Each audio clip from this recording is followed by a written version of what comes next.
Good morning, LL Nation. What's good with it? This is the Lucky Lefty Podcast. I am Shaun Davis at SD2 Mics.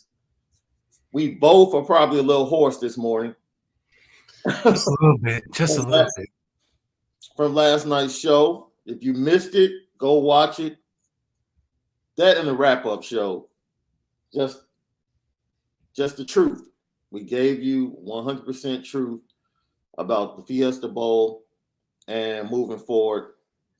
We saved Marcus Freeman's press conference. We touched on the comments of J.D. Bertrand and what they meant and how important it was for one of the players to say what was said after that game. And then we got into some other stuff that needed to be dealt with. And that's that. There's no need to even bring that back up. As always, we're featuring and brought to you by Onora Whisky. Go to OnoraWhisky.com. It's that premium American whiskey, OnoraWhisky.com. Did you get some sleep, bro? I got some sleep, but it was a short sleep because I was Yeah. still about that game, man. But usually after, I know after I eat some Wingstop, that knocks Hey, me out. I have to keep it 100. it kept it a short night, that's for sure. Point Love taken. me, love Point me some taken. Wingstop. Love me Point some Wingstop. taken. So today we really want to talk about the show is entitled "The Honeymoon is Over." Those were the words of one Marcus Freeman at his Fiesta Bowl post-game wrap-up press conference. We have some other important stuff that we're going to go through. First and foremost, before we get into that, what were your overall thoughts about the Fiesta Bowl and also the semifinals that we saw on Friday between Alabama and Cincinnati, and then the nightcap that we saw between Georgia and Michigan? Well, for our game, I thought it was just a good way to end the year.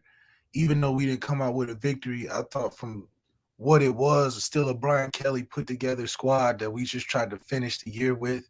Mm-hmm. A lot of teams that lose their head coach in the middle of the season wouldn't put on a good performance, even close to what we were able to, considering the circumstances. I mean, you leave right before the end of before the bowl game, and then you got a whole new coaching staff in a sense from a mentality shift, a program shift, and to be able to still play well against an 11-2 team with a top defense. I think it just sums up to the benefit of what we're going to have moving forward.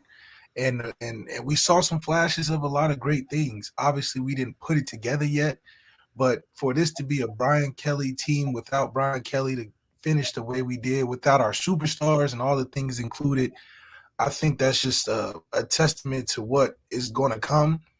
I think if we were to get blown out 34-3, like we see in some of the comments, I think it would have been a lot worse of a take.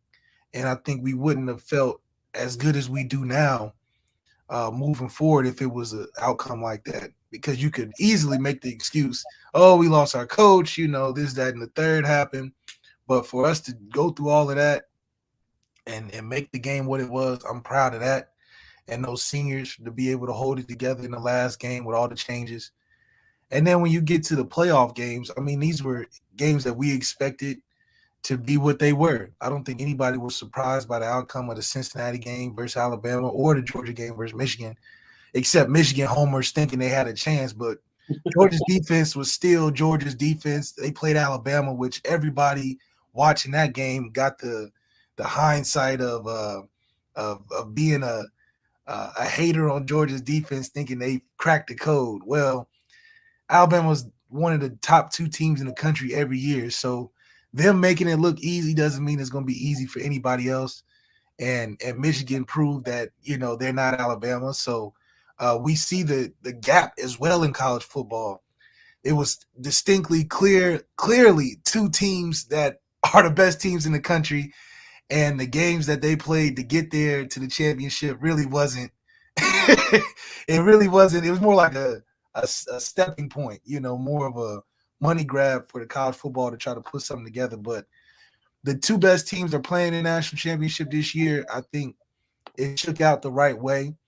And I'm excited to see how this game goes. This is a game I'll actually bet on because I actually don't know. Obviously, I think Alabama having such a dominant performance last game that gives them the edge in this one, along with Nick Saban having just the moxie in games like this. Mm-hmm. So I think Georgia's a little bit of the underdog, but Georgia has such a talented team that it's hard to even look at them as an underdog. I think it's just going to be a great game, and we'll see what happens. But from the outcome of the bowl season so far, I mean, we saw exactly what we thought we would see. Us being a very talented team that can't finish, everybody else shaking out how they shook out. But in terms of expanding the college football playoffs, I think it'd just be tough because even with an 8-man roster or 8-man bracket for the championship, Georgia and Alabama will still be in the end. I feel like this year, they'll still be in the end. Yeah. You know, obviously, hopefully the recruiting and turns around with Notre Dame and we get those 5 stars, we might shake it up in the future. Yeah, I think it was until 2 years ago, the number 1 seed really wasn't successful in the college football playoff. It was usually a 2 or 3 seed that ended up, I think Ohio State was a 4 seed when they won the national championship with Ezekiel Elliott and that crew, Cardell Jones. So I think things have changed. I think actually since the college football playoff has started, college football has become more top heavy than it ever was. Like I think the gap is bigger. Like we're predicting who's winning championships before the season even starts. That's never happened before. It was Alabama, Georgia. It was Alabama, Georgia back in July. Spring. Like everybody knew. And unless there was something unfortunate that happened. Alabama lost Bryce Young, nothing was going to change that. Nothing was changing. So we were shocked when they lost to Texas A&M. Yeah, that was the only shock of the season, really. We were shocked with that. We were shocked when they almost lost to LSU, when they almost lost to Auburn. We're sitting here like, yo. Like, I don't get shocked. I don't get shocked by the almost because I'm a Notre Dame fan and I played at Notre Dame. So, you know, there's a lot of almost games. We the most almost team ever. You know, we the almost lost, almost been champions. So almost I don't get shocked by, but that Texas A&M game was the only shock of the season to me, honestly, from a outside looking in standpoint. Yeah, you know, I look at it and we talked about this mid-game. I text you and I was like, yo, it was like the middle of the second quarter. And I'm like, Georgia literally just took their foot off the gas. Yeah. I was like, it's the second quarter. Like Todd Munchkin is like calling like basic plays. He's not even, I'm like, they came out and established Brock Bowers like bam, bam, bam. Bam, bam, bam. You were here. Yeah. It's like nothing. It didn't feel like Michigan could do anything with their offense. Nothing. And defensively, it was just like, it was hard to watch because Michigan would try to dial it up, and Georgia wasn't allowing them anything past what the play was called for. So if the play was supposed to be a 2-yard run, they got 1, maybe 2 yards in the play. So it's just tough to watch when you got a team like that. I will say this, Cade McNamara did miss a couple of receivers that were open deep. They had opportunities, overthrows, and if that's Bryce Young. But that's the difference. Bryce Young was hit. The one he had to Jamison Williams in double team coverage that he scored on. Right. A non-Heisman quarterback, that's an incompletion. A Jack Cohn quarterback, that's an incompletion. That's an underthrow. Yeah. Maybe even a pick. But that's what made Georgia look like they wasn't prepared. Not a blown coverage where a guy was wide. It was like a really good play and a really good throw by a really good team.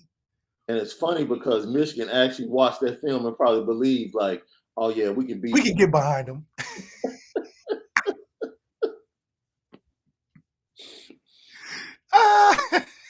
And then they came out and got hit in the mouth like, whoa. Yeah, they saw that D-line was consistent.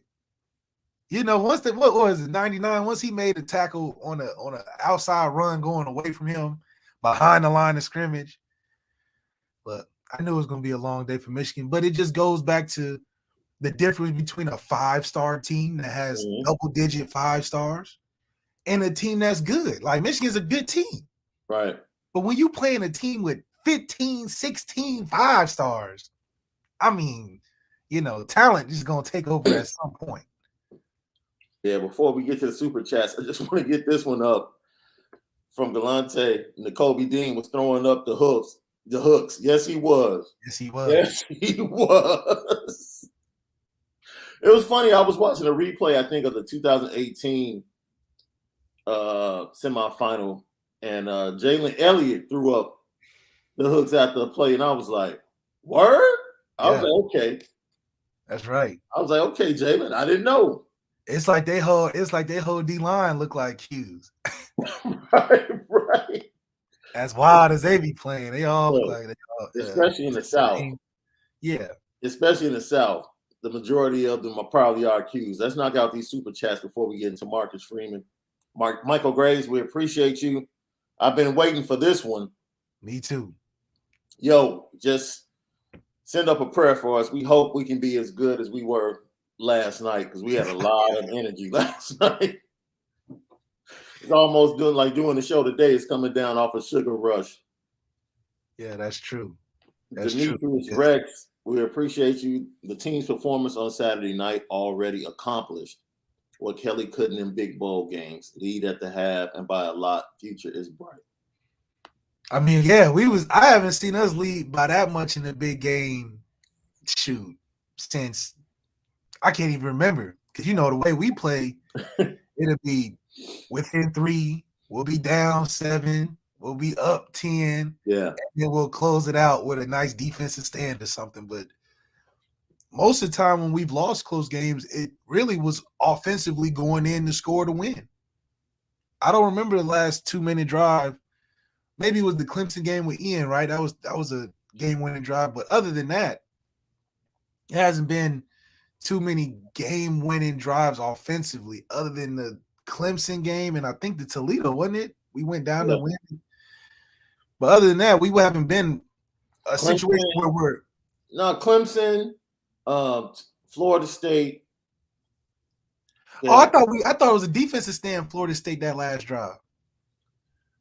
No, Florida State took the lead. And then we came back, sent it into OT. Oh, I was talking about the OT. Yeah. Forget Florida State. Toledo, definitely, they were down. Toledo, yep. Jack Cohn and Michael Mayer. It's one. Virginia Tech. Virginia Tech. Yeah, Virginia Tech. But usually those games are close. But we haven't been in a situation where we're up so much that we're playing from a lead where we're trying to keep the lead. We haven't seen that in a while. We've seen going back and forth to the end, but we haven't seen playing from a 3-touchdown lead in the first half. Right. Oh man, we probably was too excited and packed it up a little bit and coming out in the second half starting slow. But yeah, man, that it did feel good to be up. Thank you. I ain't afraid of no goats. Good morning, LL Nation. I think we all agree the game was rough. I told my dad that was the worst outcome of all possible outcomes. Thoughts? The worst possible? I think the worst possible was to get shut out, or they score 50 points, because that's an indictment on the defense and Marcus Freeman if it's, a 50-point loss. But I think this was it felt bad because they came back from so many points. Mm-hmm. But if you looked at it, if you didn't watch the game, you just looked at the box score at the end, you're like, oh, damn, we lost by 2. It was a close, good game. And it was a good game. I mean, it's one of the more exciting bowl games that we've had, I thought, this year. So is it the worst? No. Is it the one we wanted to see? It wasn't that either. But it was in the middle. It wasn't as bad as we thought it was, and it wasn't as good as we hoped it to be. Yeah, I might not. Usually even when we lose games and they replay them on the network, I'll watch. Mm-hmm. I don't think I'll ever watch that one again. Yeah, no use for it. Nah. Like scrub. Because like we said last night, it's really the remnants of what was. Yeah. So it's like, nah, I don't want any parts of that. PK4ND. We appreciate you, PK. Happy New Year. You keep it so real. Love LL Nation. Marcus Freeman will be as great or better than his mentor, Jim Tressel. We lost by 4 plays and are one great quarterback and 3 DBs away. I would probably say we lost by 1 play. Let's hit Lorenzo Styles wide open. Yeah. That's it. That breaks the momentum. Like that. Breaks the momentum. You need something to Because stop momentum. if we hit that, those 2 turnovers, we take it knees. We take knees. I can't believe Jack Cohn really overthrew the fastest dude on the team. Now that's funny. He's underthrown every single deep pass. Braden Lindsay underthrown like it's regular. But Lorenzo Styles, you overshoot him.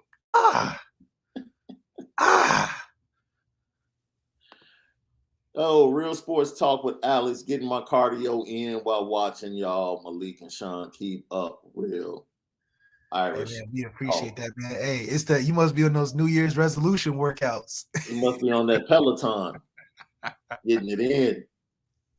That's right. I got Lilo Galante. Appreciate you as always. One of our day ones. ND coaching staff needs to have weekly dinner dates with Carnell Tate and Dante Moore once a week. Go Irish Lucky Lefty podcast. I'm about to say something that's controversial. Okay. Yo, y'all. Whenever you look to the side. We're doing way. You said I look to the side. Whenever you look to the side, it's gonna get real. L Nation, we gotta relax, man. Yeah. Look, Carnell Tate is not Randy Moss. He's not. He's not Randy Moss. And I think CJ's better, to be honest. He's not Randy Moss. There are a ton of wide receivers out there that are explosive and can make plays. Yeah. I understand wanting the first guy, the big name guy, IMG. I understand all that. Just relax. Like that message. The importance of don't even put Dante Moore and Carnell Tate in the same sentence. Because the importance is different. Dante Moore is here. Yeah. And Carnell Tate is like, let me go out of the screen. Like here. Let me go out of the screen. It's not even close. Yeah. Like, we need Dante. We would like Carnell Tate. Yes. We would love him. Yeah. We would love him. But if we get Dante to commit, we'll see. Yeah, we'll probably have a better chance at Carnell. We'll see the wide receivers want to come to Notre Dame. That's right. That's the way it happens. You talked about that all last week, bro. Like they got to want to come between the quarterback room and the wide receiver room. Yeah, let's be serious. If I'm looking at the game on Saturday, and I'm a top receiver recruit, a Carnell Tate type of receiver, and I'm watching that game, the first thing I'm thinking is, who's throwing me the ball if this guy's leaving? We don't get no glimpses of it. We don't get to see him on the sideline, no warm-up shots, nothing. Mm-hmm. So I'm looking at like, okay, I can't even really put myself in this game because the quarterback's not even going to be there. Right. Now, if I'm looking at 68 passes, I see some potential, but then I'm looking at the receivers throughout the game like, that wasn't a good route. That didn't look very smooth. That didn't look like he could get off. So what are they learning? So I would feel good that I would go in there and play, but would I feel good that I'm going in there getting all the things a receiver needs to be great? Yeah. I think we've gotten so top heavy, especially with recruiting, that it's so hard for a top receiver not to cut on an Ohio State game and fall in love by just watching it. Because he's thinking like, okay, I know I got the quarterback. Mm-hmm. I know I got the team. I just got to go run routes. I don't have to worry about everything else. I don't have to worry about none of that. I just got to go run routes in football. Are receivers, top receivers in the country that look at us play, are they thinking the same way? Oh, I just got to catch the ball and run routes. Or are they thinking, oh, what is Tommy Rees going to call for me? Oh, is Jack Cohn, Tyler, Drew Payne, or Ron Paulus going to throw me the ball? Oh, am I going to be a Notre Dame guy? So there's so many different narratives that we have to hop over to get to a top receiver. Yeah. That is going to take some time. So you definitely, on a receiver basis, we got to relax. We definitely not making things change overnight in a receiver's mind. No. So it might have to take us going into this offseason, developing the guys we got and the talent that's coming in to make an impressive run against an Ohio State offensive unit. That'll turn the tide for recruiting for a receiver position more so than, looking at last week's game. See, my grandfather used to take me fishing when I was a kid. And I'm going to try and explain this the way he explained it to me. If I mess it up, I promise you, I'm going to bring it back so that it makes sense. Yeah. Well, you go down to Mississippi, it's certain places where you go to fish that are natural climates, right? Mm-hmm. And then you go to a lake down south that is stocked. That means they put the fish in the water. Yeah. And, when they put the fish in the water, you really don't need elite bait. No. And that's why receivers across this country, there's so many explosive kids that play wide receiver across this nation. It's like stocking the water with fish. Like, dude, they're in there. Like, you don't have to 7 that made it. That's the 7-on-7 fish bowl. You don't even have to do. You don't have to do too much. No. It's just put a worm on the hook and just cast your reel in the water. That's right. Now, when you go to open water and you're trying to get a specific fish, you're not just trying to get what they put in there. You're trying to get a specific fish. You have to have a certain type of bait. That's right.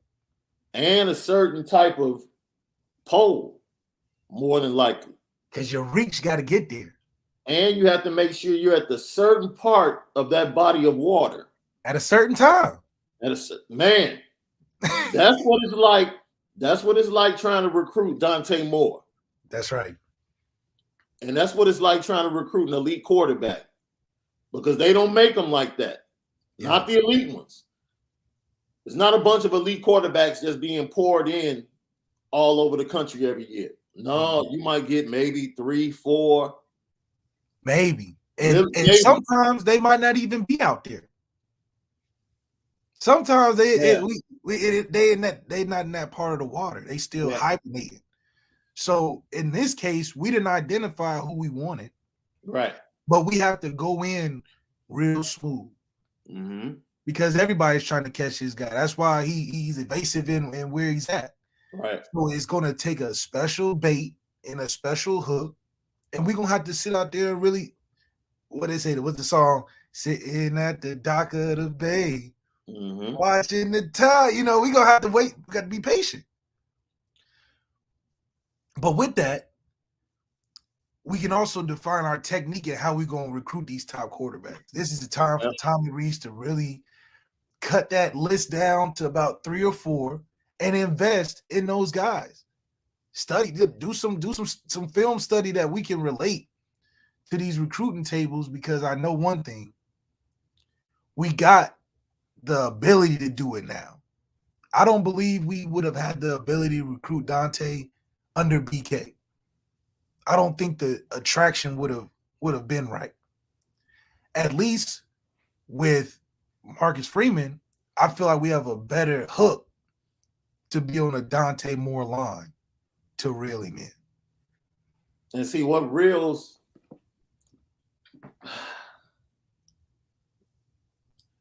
I would ask you this question. I yield to you because you've been there, you've gone through it.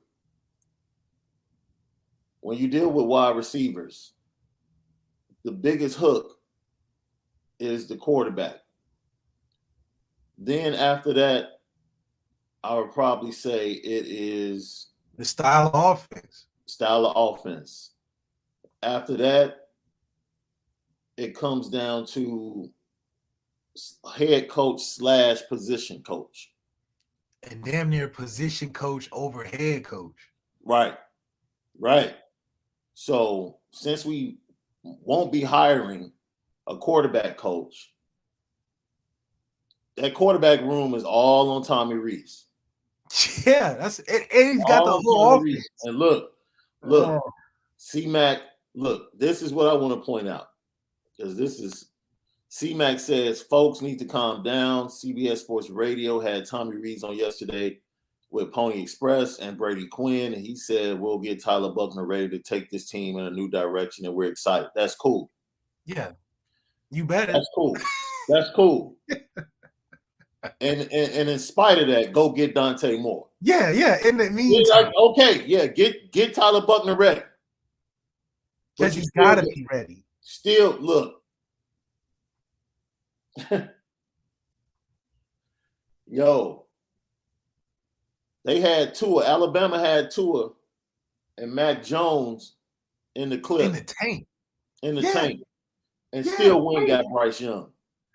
And still went and got and made wait a minute. Made Bryce Young flip from USC. Yeah, he was already committed to USC. So he already saw Jalen, Tua, and Mac already there, committed to USC, and Alabama still got him to flip. Right. In the meantime, during all of the championships and all of the good, in the meantime of that, had him flip when nobody was really thinking about it. Right. He slyly flipped, and then he just slowly came in. And we didn't really recognize it because at that time it was the Mac attack. It was Mac Jones going crazy. And before that, Tua was going crazy, and Jerry Jeudy and Devontae. So we didn't even know. Right. Bryce Young was sitting on the sideline the whole time. What Heisman guy we got sitting on the sideline right now that we don't know about? Hey, at this point, they need to be looking at Ryan Pelham and Burdell Richardson and KJ Bolden, all of them. Like, that's cool. Get Tyler ready. That's great. But, man, I'm looking at 23 quarterbacks. I'm looking at 24 quarterbacks. All of them. Like, it doesn't stop. Like, you don't stop getting top-notch quarterbacks just because you feel like you got one in the building. Yeah, because look at Lincoln Riley. He don't stop. No. Lincoln Riley gets the 5-star and then gets a 5-star after the 5-star. We got to deal with that. That makes me feel really good to hear him say that, because it makes me feel like they know who their quarterback is. Good. I'm like, yes, okay, it's his squad. Let him go into the offseason knowing it's my squad. I'm leading us. Let's rock. Okay, that's a great feeling. Meanwhile, Tommy, while you're developing, you better have your A up 94 going into Michigan multiple times. On the phone talking multiple times a week.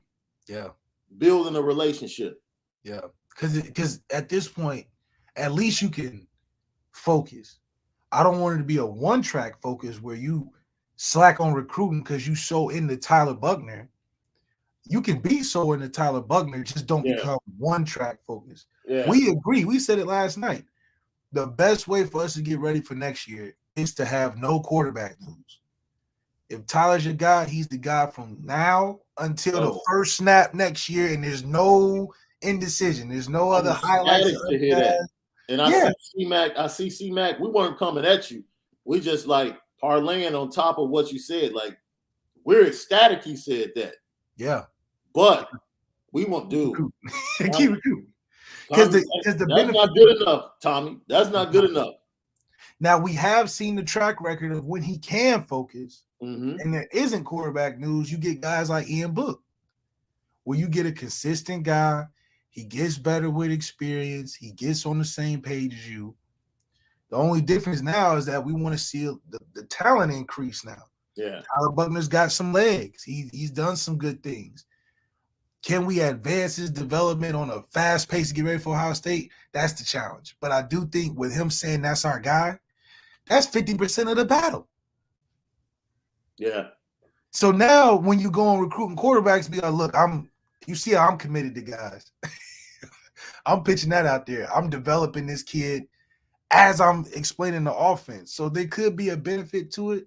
I think there's just a lot on his plate, because you still have to take a considerable amount of time developing the offense with all the guys we got coming in, the guys that's leaving. How are we going to make it fit for Tyler?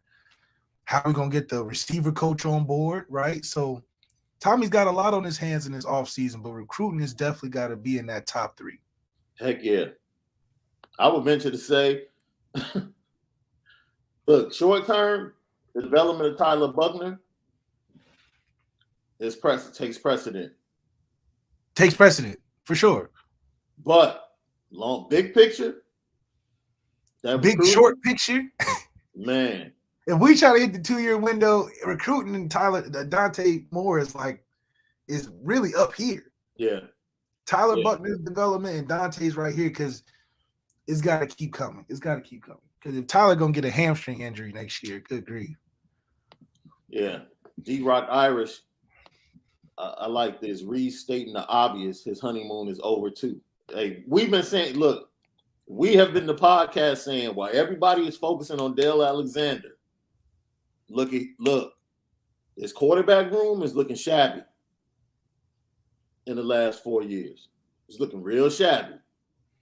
And a lot to be desired. That's what I would say. A lot I know to be you love Tommy because he's played for Notre Dame. And look, something has to change. And we don't have the buffer of Brian Kelly anymore.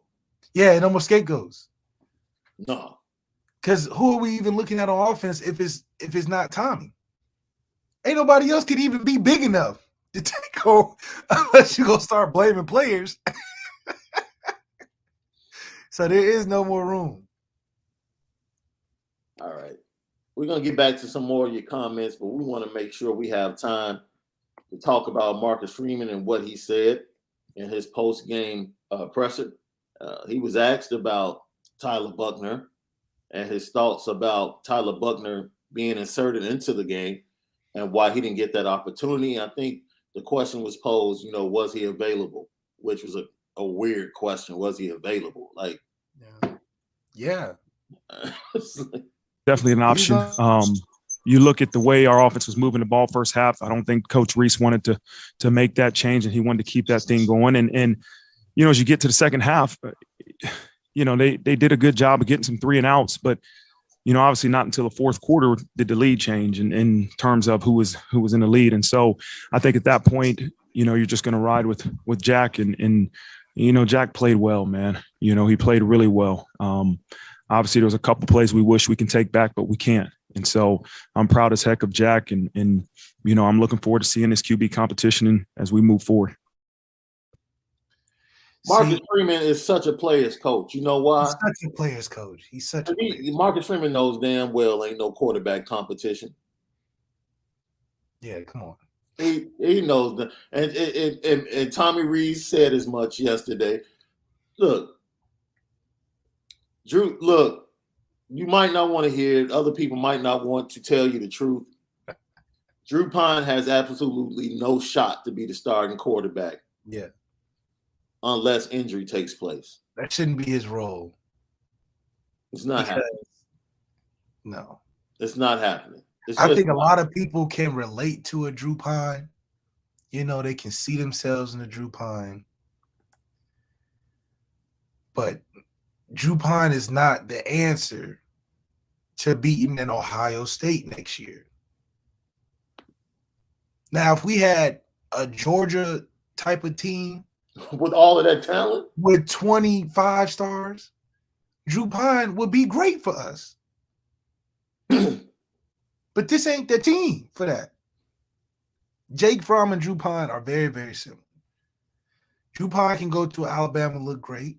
He can go to a Georgia, look great. But for us, we asked for too much. I just think we asked for too much from our quarterback just to be a decent guy. You got to be the guy, him. Yeah. And that cat Drew, like you said, he knows.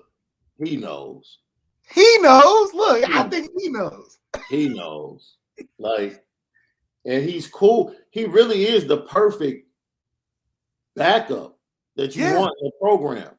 Yeah. People always talk about, man, everybody loves him. That's what you want. That's what you want. From the backup. A guy that's not threatening the starter. Right. But a guy you can close your eyes and be like, okay, he can get us through it.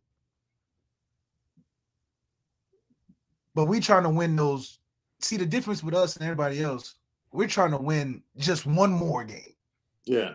Most teams are trying to find consistency to win over 500. We're trying to find the guys or the one guy to win just one more game. Because that's what we are as a program. Drew Pine isn't the one more game guy that we're looking for. So it's just a bad situation. As Jay said, Tyler can be a star next year. Pine is next in line if TB struggles. Number 2 quarterback system. No 2 quarterback system needed. It only hurts the development of both. Well, look, what's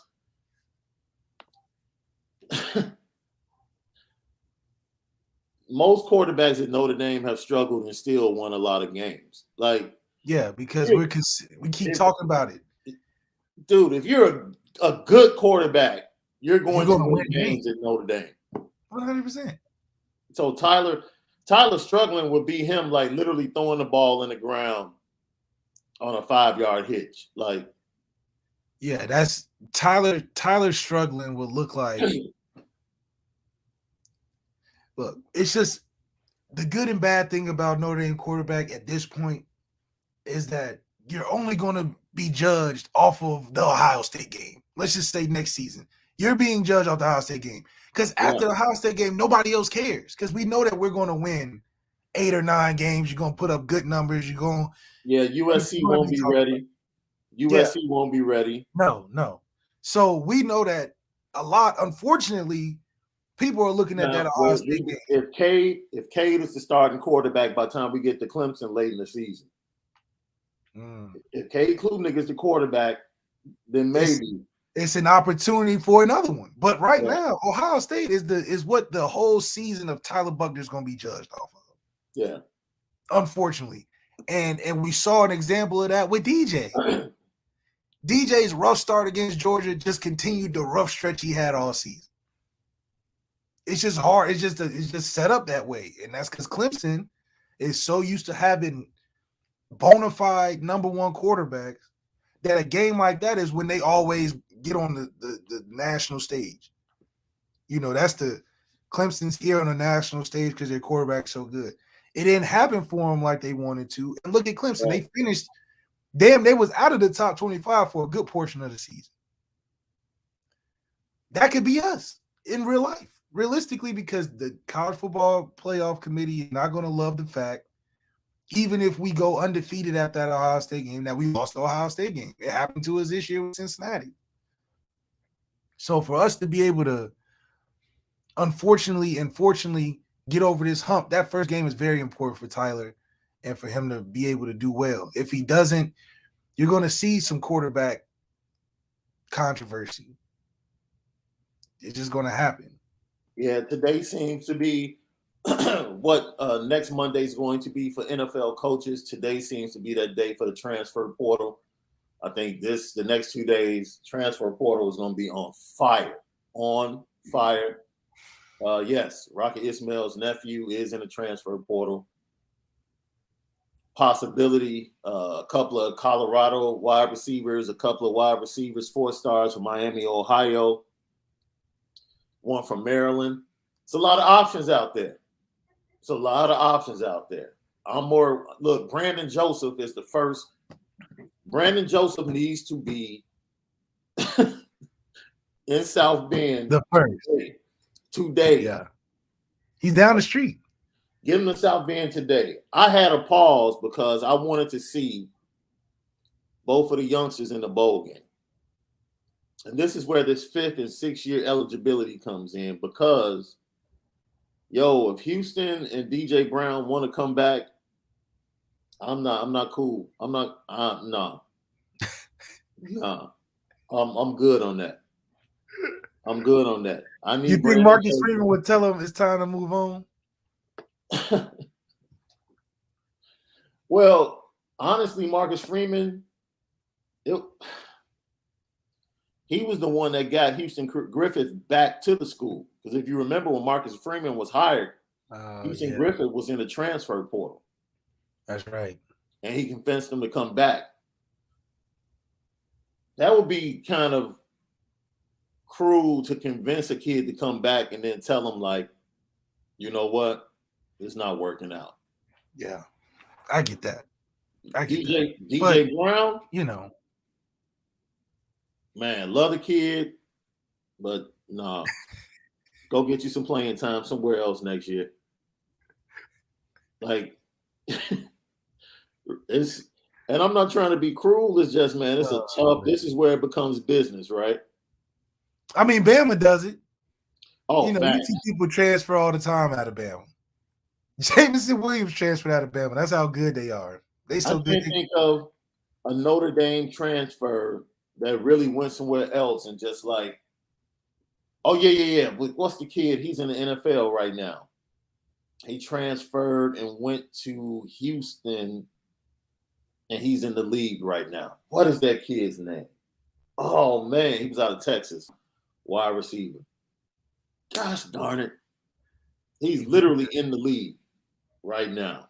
He went to Houston and like put up big numbers. Offense or defense? I'm trying to think. He's offense.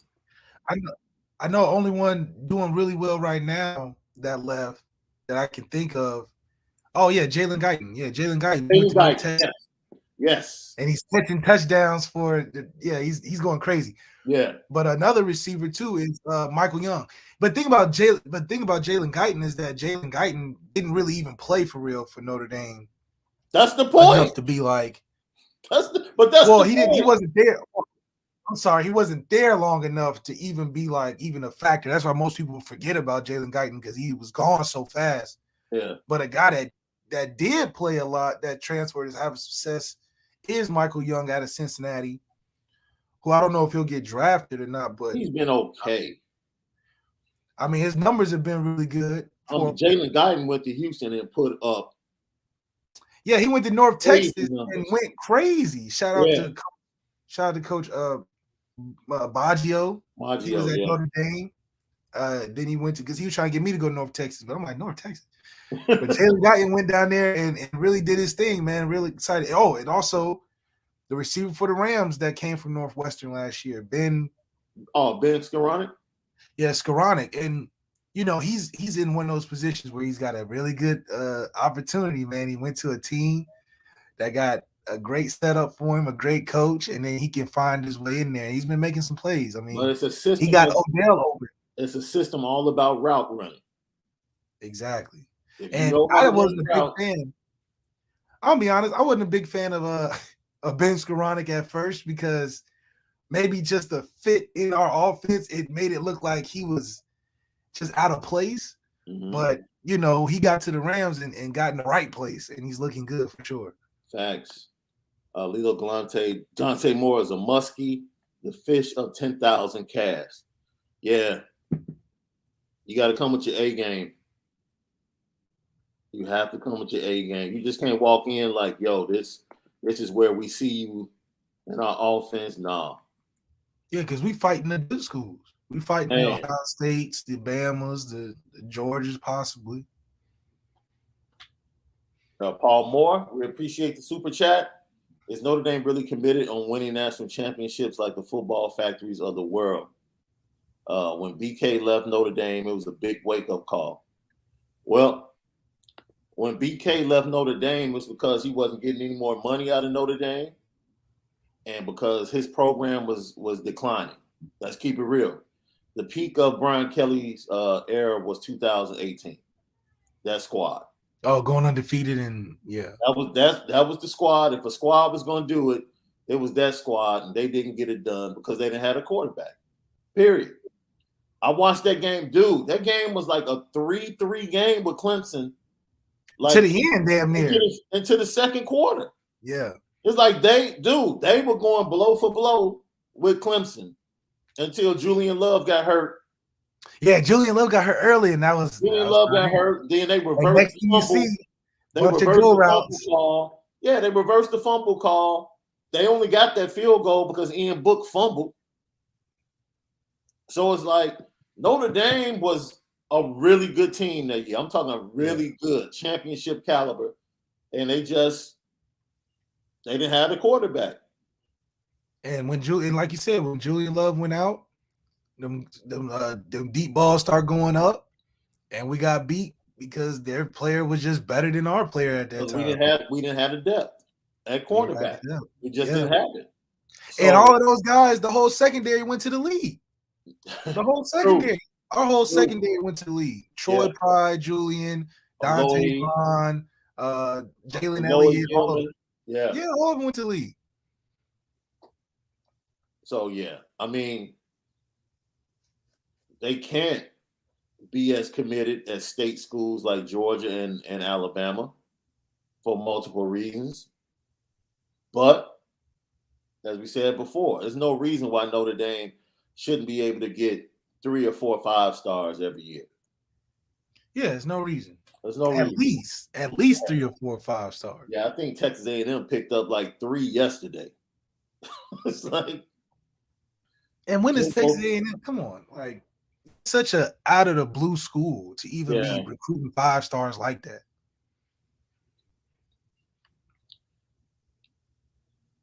Let's see. I think Angeli is a 4-star. I believe he is. Yeah, I think he got bumped up towards the end of the season. Matthew Barnes, Tyler will have all spring, summer, and fall to learn and improve his game. Brian Kelly said Tyler learns extremely fast. Don't forget Tyler only played 1 year of varsity high school football. He told he learns extremely fast. What are you trying to say, Mr. Patrick? Mr. Barnes, what are you trying to say? Dude. Look, all of that sounds good. That learning and knowing all of that, when it's live bullets, it's totally different. Because if that's the case, Caleb Williams is the smartest football player at quarterback in the country. Right. Like, come on. So we I think we've gotten past the whole we need a smart, talented, we need a super smart head, strong quarterback out there that's just Doctor Strange in his way through games, just knowing how to do everything. I think it just comes down to college football has been simplified enough to where talent can, if you put talent in the right position, they'll do his thing. So for us, not that we need less intelligent quarterbacks, that doesn't make any sense, but let's get a quarterback whose talent supersedes the intelligent part first. You're not thinking like, oh, he's breaking down coverages and da-da-da. Let's just see the guy that's just making plays. And then let's see if then we can add on to the football IQ of things, Let's see, Mike. Appreciate the super chat. Shaun, if you had one pick, a wide receiver and a cornerback, is this recruiting wise or transfer? Because I want to answer your question. Maybe just like wish list for a transfer, maybe.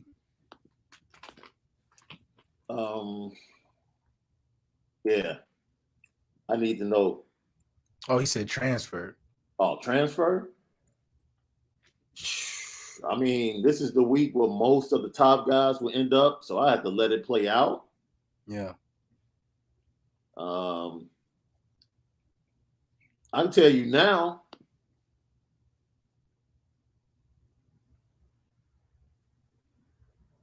I'm cool with I love Peyton Bowen. Love Peyton Bowen. I'm just going to do recruiting. Peyton Bowen, even though more than likely he'll play safety. Dude, him and Adon Schuler. And he should play special teams too. Oh, he definitely has to return kicks. Because we over here letting anybody do punt return. Like, what?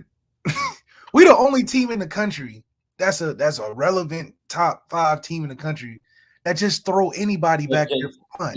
Gives no fear in special teams. Yeah, like we just like, anybody want to try catch a punt? Like, what? We got Chris Tyree. Yeah. And we putting walk-ons in over him on punt return? Yeah. The DB I wanted, transfer to DB I wanted. Well, I've been open about it. He's going to Alabama, but as soon as Eli Ricks hit the transfer portal, I was like, yo. I was texting Eli Ricks, like, yo, might as well come on. You're a Notre Dame guy. And he just was not convinced that the fit was for him. And on top of that, he's like, man, he's convinced too that the SEC, it ain't much better for a DB. And if you already thinking that, and then you transfer to Alabama, what you want us to say? Yeah, there's nothing we can counter. We can't counter with anything. We can't counter right now with nothing for you. To go to Bama? No. Yeah, and dude, I mean, You gotta love us to even consider over. this is what I'm talking about. Like, that's cool. You want Carnell Tate, but I mean, dude, if you can get Brandon Ennis, which I doubt, Zachariah Branch from out there, Bishop Gorman, that dude, it's nice, yeah. Zachariah Branch is, man. I like Zachariah Branch. If I have my choice between him and Carnell Tate, I'm probably taking Zachariah. So that goes with what you were saying.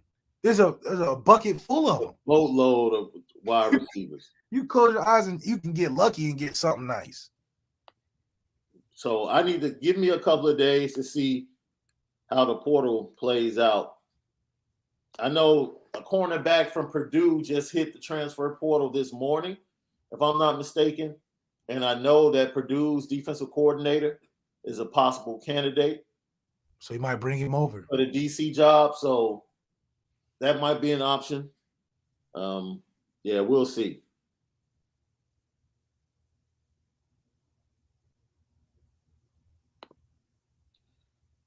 I know Phil Jacobic did well. Phil left because of Kelly lying to him. That wasn't the only thing. Kelly just made too many disparaging remarks about the kid publicly. Yeah.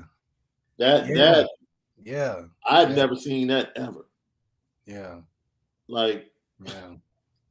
You just gonna talk about this man to the media like that? Really? He'll do it too. You know, that's not Kelly's first time doing something like that. So, you know, for a guy that respects his ability and his family, you know, his dad respected his talent level, he like, man, we ain't taking that.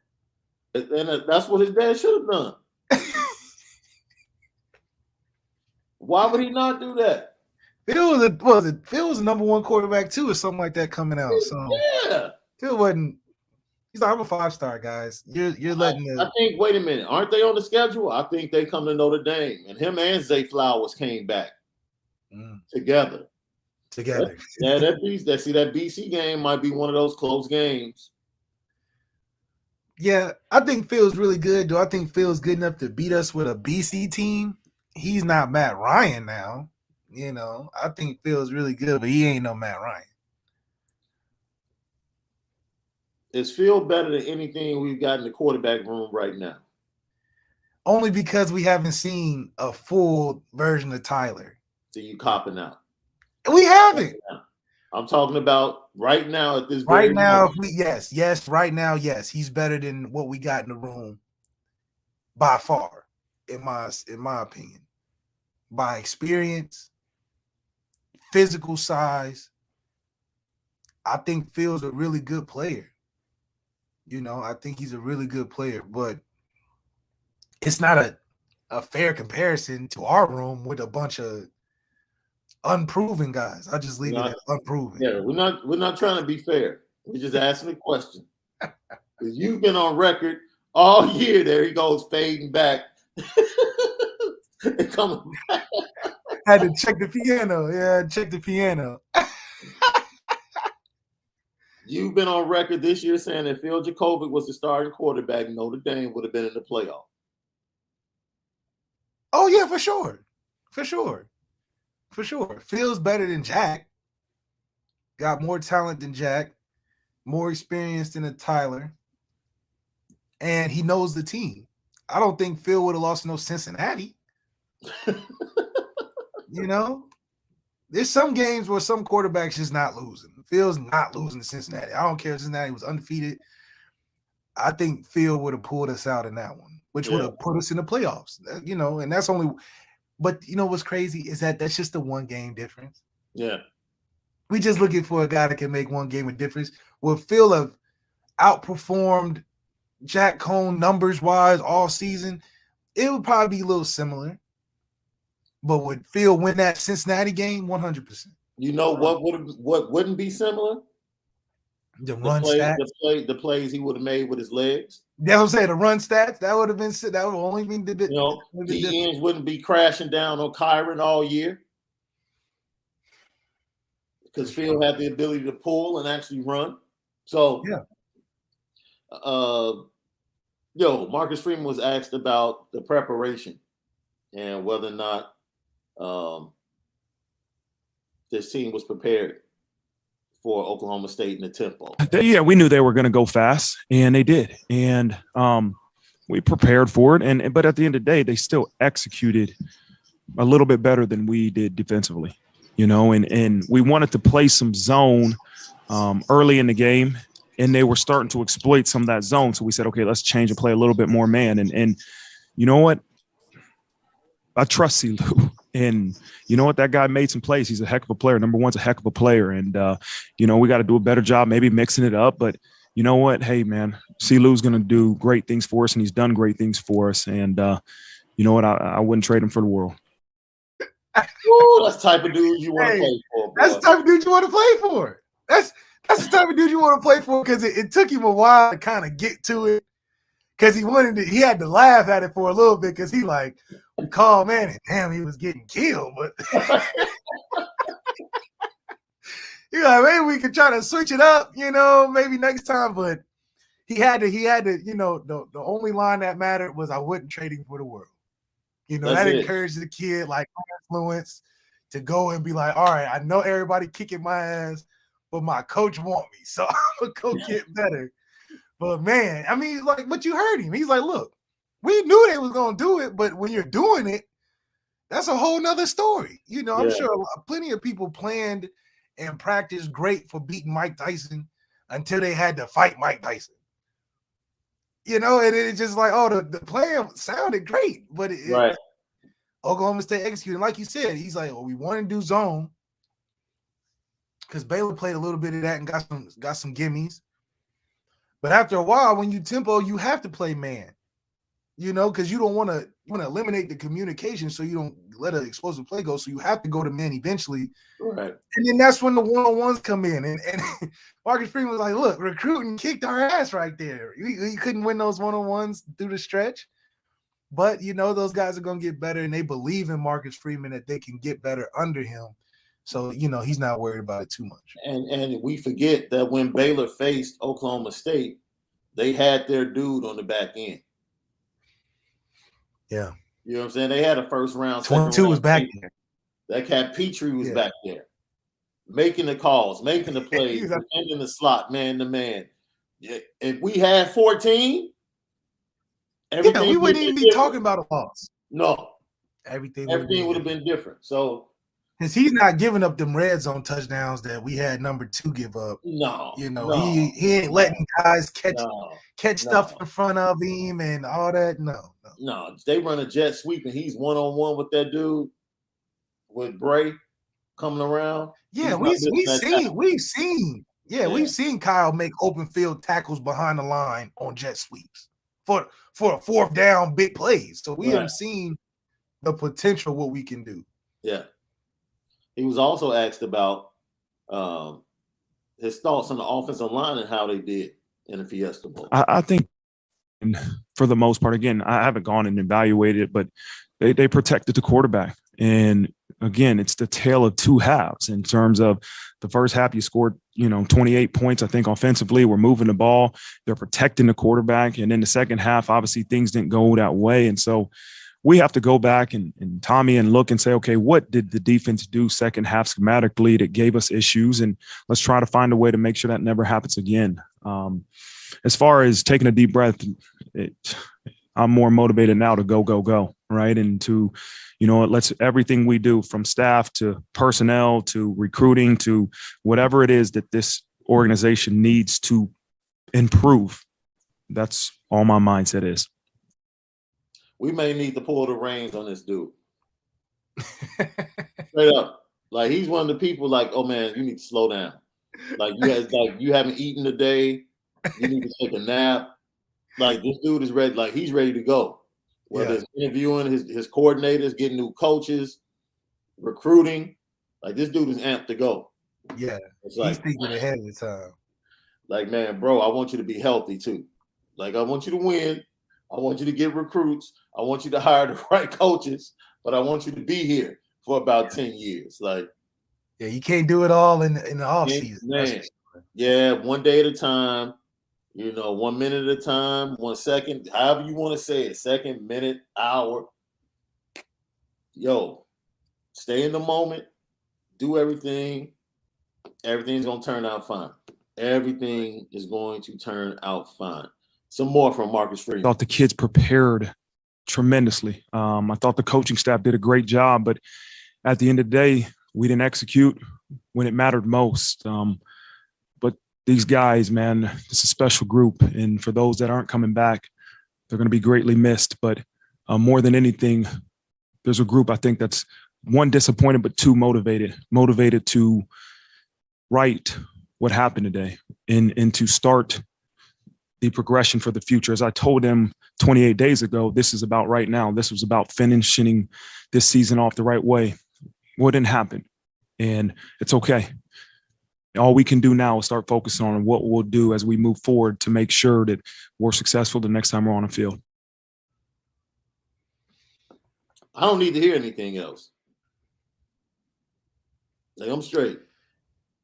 Yeah, I mean, you said what you should have said and needed to say, and you took they tried to throw you some curveballs, and you did a good job handling it.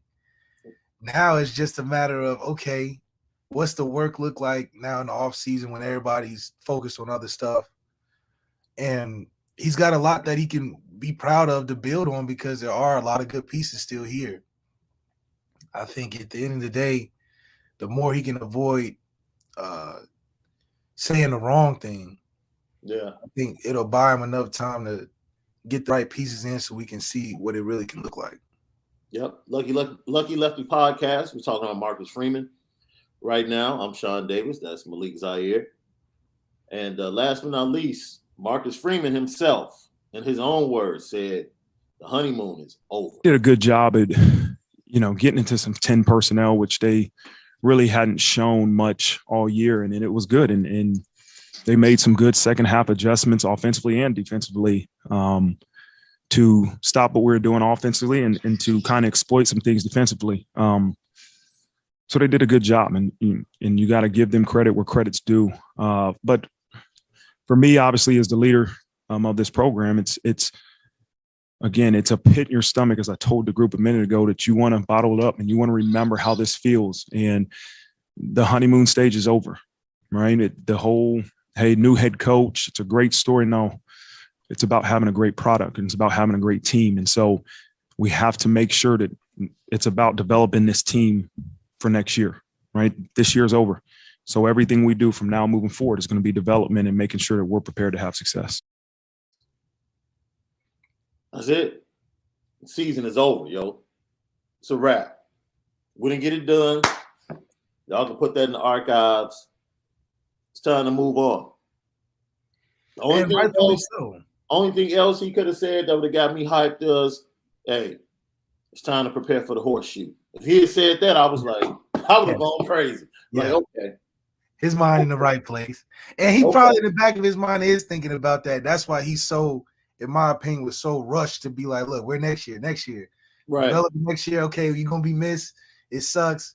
We get it. But next year. Because he knows for himself, he probably got some stake in wanting to beat Ohio State since he played there. Yeah. All the connections there. But you can tell that he's definitely not tripping over this loss, which is good. It's a different not tripping. When Brian Kelly wouldn't trip over the loss, it'll make you mad because you wouldn't think that he even cared going into it.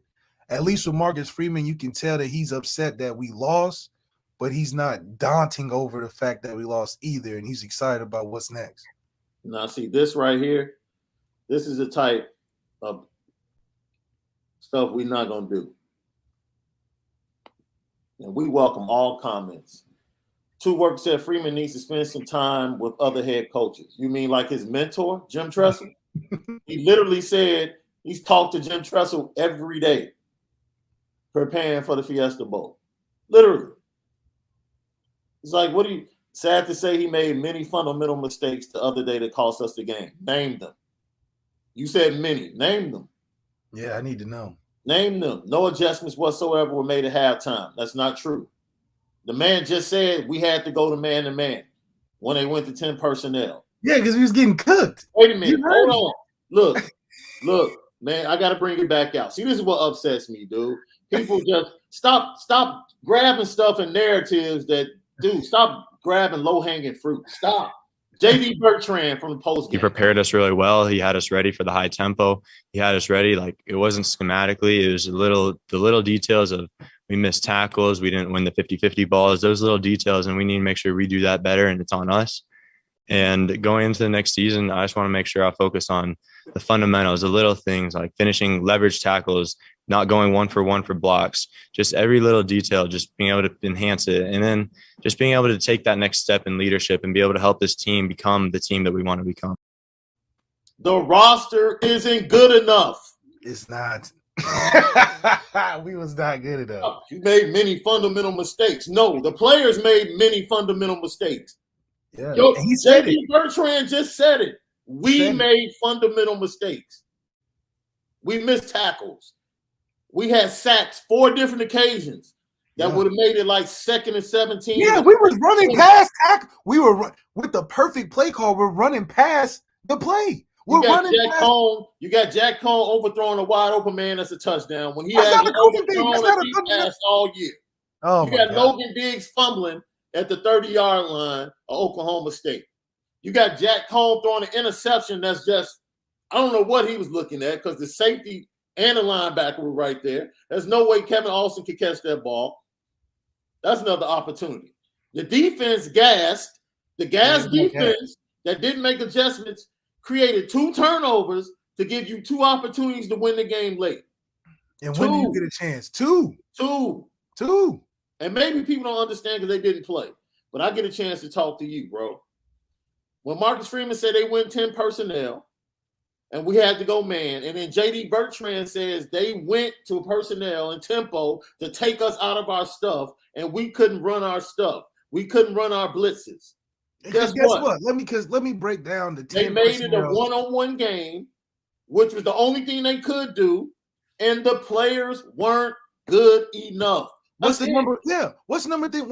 number one thing we've said about JD Bertrand all year? We don't like him in pass coverage At all. So when he's up there saying, yeah, we went to man and got us out of our stuff, he's talking about himself. He's talking about himself. He's like, hey, they put me in man-to-man against a non-tight end because they went 10 personnel. So they put all little fast guys out there. And guess what happened? We were never good at man. No. Against a team that's running a bunch of little guys out there that made us play man in tempo. And we got exactly what we knew we wasn't good at. That's not a coaching thing. And yes, we should have ran the ball more, but we didn't attempt to. So I don't blame Tommy for not running the ball more. I don't blame him. You make adjustments, you call plays, and your wide receivers can't get off bump and run. That's not adjustments. He's got to have some acknowledgement to be like, okay, we've never depended on our receivers this much. Let's just break it up a little bit and maybe not have 68, maybe 50. Maybe 50. But go to some stack. Go to some stack formations. Yeah, break up, go to bunch, do some things, do motions, all of that. Man. Cool. At the end of the day, and this is what we said. Notre Dame fans, look, just admit this roster wasn't good enough. No. It just wasn't good enough. It just wasn't. And we saw that. And we held on because we had a chance to get to the college football playoffs. We held on hope.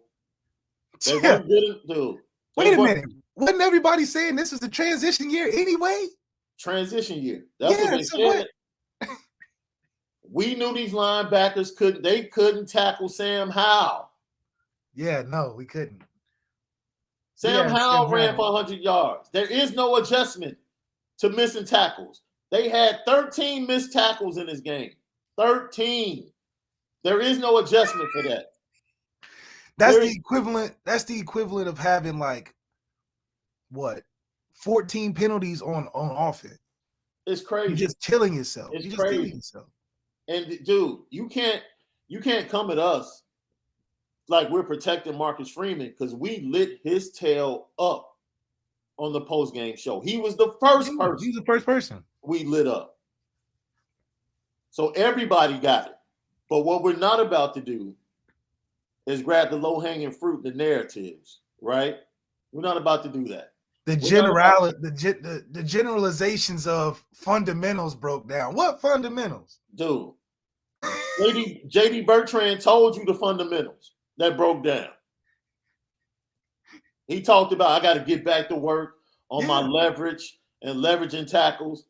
Like little details, the stuff that coaches say all the time. All the time. Little detail. It wasn't no big picture. Oh, we got out coached because they gave us something we weren't prepared for. No, it was we adjusted and got cooked. The first thing JD Bertrand said, we were prepared. He prepared us. Now, were players good enough for the preparation of what was asked? That's for the execution. Yeah. Clarence Lewis was not good enough to execute man-to-man. Bauer was not good enough to execute filling holes and making tackles. No. Bauer's running with his head cut off. Like, where are you going? Why am I every time I'm seeing you come from behind to tackle somebody? Like, man, look, we don't do that on this podcast. You can give an opinion, but man, come on. That right there, stop. It's a now, lot if we of had Marist, if we had, a healthy roster, I don't think anybody would be giving the shots at Marcus Freeman like they're giving them. Because if we had 23-14, we had our healthy linebacking core. Come on. That's why I said I don't really respect Oklahoma State like that. Because I'm like, it was a 2-point loss against a team better than. If this was our full squad, nah, that's a blowout. Yeah, they beat us by 2 points. They beat us by 2 points. They ain't beat us by 50. That's a blowout. And once again, I said this last night to push back on everything that was being said, trying to big up Mike Gundy. And this is, dude, this is for several reasons, right? Like, whoa, he was outclassed by Mike Gundy. Mike Gundy got outclassed in the first half, right? I had no answers. Right? No answers. His own words, we were forced to go to some stuff we didn't want to do. That's the only thing we could go to. We had to go man-to-man, 10 personnel, just play, one-on-one ball all day. Basic That's all stuff we can do. All the stuff we drew up these 28 days getting ready. 15 practices, what we drew up wasn't good enough. Wasn't good enough. Was Oklahoma State ill prepared? They told you they was unprepared. They told you themselves they was unprepared. Dude, come on, man. What do you mean, wise dude? Stop. This is it. Why is Oklahoma State dictating? What are you talking about? What are you talking about? If they go tempo, you cannot make substitutions. What do you? Oh my God, man. Oh my God, man. Stop arguing a lane point. That's a lane point. I respect any point, but that right there, that's a lane point. Teams dictate all the time. It's called football. Teams make runs. Good teams make runs on each other. Definitely. You score, they score. Why did Oklahoma State let Notre Dame dictate to them in the first half? Because we're a better team. Oklahoma State didn't have a choice. What are we doing, man? Yeah, I don't know. If Marcus Freeman had the talent Alabama has, he could line up and just say, Christian Harris, you go stick the slot. Yeah, play. Alabama? Alabama doesn't do anything special. No. They play man-to-man 90% of the time. You know why? Because they got true freshmen that can go out there and just lock you up on the corner. Like, what? They're not good enough talent-wise. What are you? I would love to hear. Yeah. They're not good enough defensively talent-wise. And because of that, you can see how we had to coach at a high level because we don't have the talent. So if we were under-prepared and out-coached, it wouldn't be 35-37. Yo, I see why Clark Lee left. If he knew that was the talent and the talent was going down, I see why he left and took he left for Vanderbilt, bro. Yeah. He left to take the Vanderbilt job. He knew the talent at defensive back. He knew the talent at linebacker. He knew he hadn't recruited. And Clark Lee was great, but Clark Lee struggled getting DBs too. Yes. Yes. Every defensive coordinator we've had struggled to get DB. Struggled. And why are we acting like we didn't know that we didn't get defensive backs in the 2018 class, the 2019 class? Yo, there's no depth. You had a true freshman sitting behind Clarence Lewis. And in my opinion, Clarence Lewis should have got some bench time, at least one series. At least one. Because you couldn't do much worse than what they haven't done it all year. But you let Cam Hart follow Tay Martin. Maybe that's the only other adjustment you can make, but they haven't done that all year. Yeah, it's like they don't have a follow system. It's play your responsibility and win. If you That's can't, it's not like nobody on the defensive side said that they didn't know what to do. There is no scheme in the second half, the first series. You're up 28-14, it's 2nd and 9, and Bo Bauer comes clean on the blitz and has Spencer Sanders dead to rights to put them in 3rd and super long and get the ball back for Notre Dame to make it a 21-point game. And he whiffs. There is no scheme for that. Mike Gundy didn't do nothing. Wait a minute. Matter of fact, that's a great call, right? That's a great call, right? You get a man running free to sack the quarterback. That's a great adjustment. Great adjustment. What happens? Not good enough to make the play. Not good enough to make the plays. Period, man. Y'all want to defend cats. Stop. Lay this game at the feet of everybody. Everybody. But don't just pull stuff out of the sky. This had nothing to do with lack of adjustments. Nothing to do with it. And you can tell. And you can tell. So, if he was watching the game, you could tell because it was just stuff that we were there but got beat. You were seeing open missed tackles where everybody's like, if you just made the tackle, we get off the field.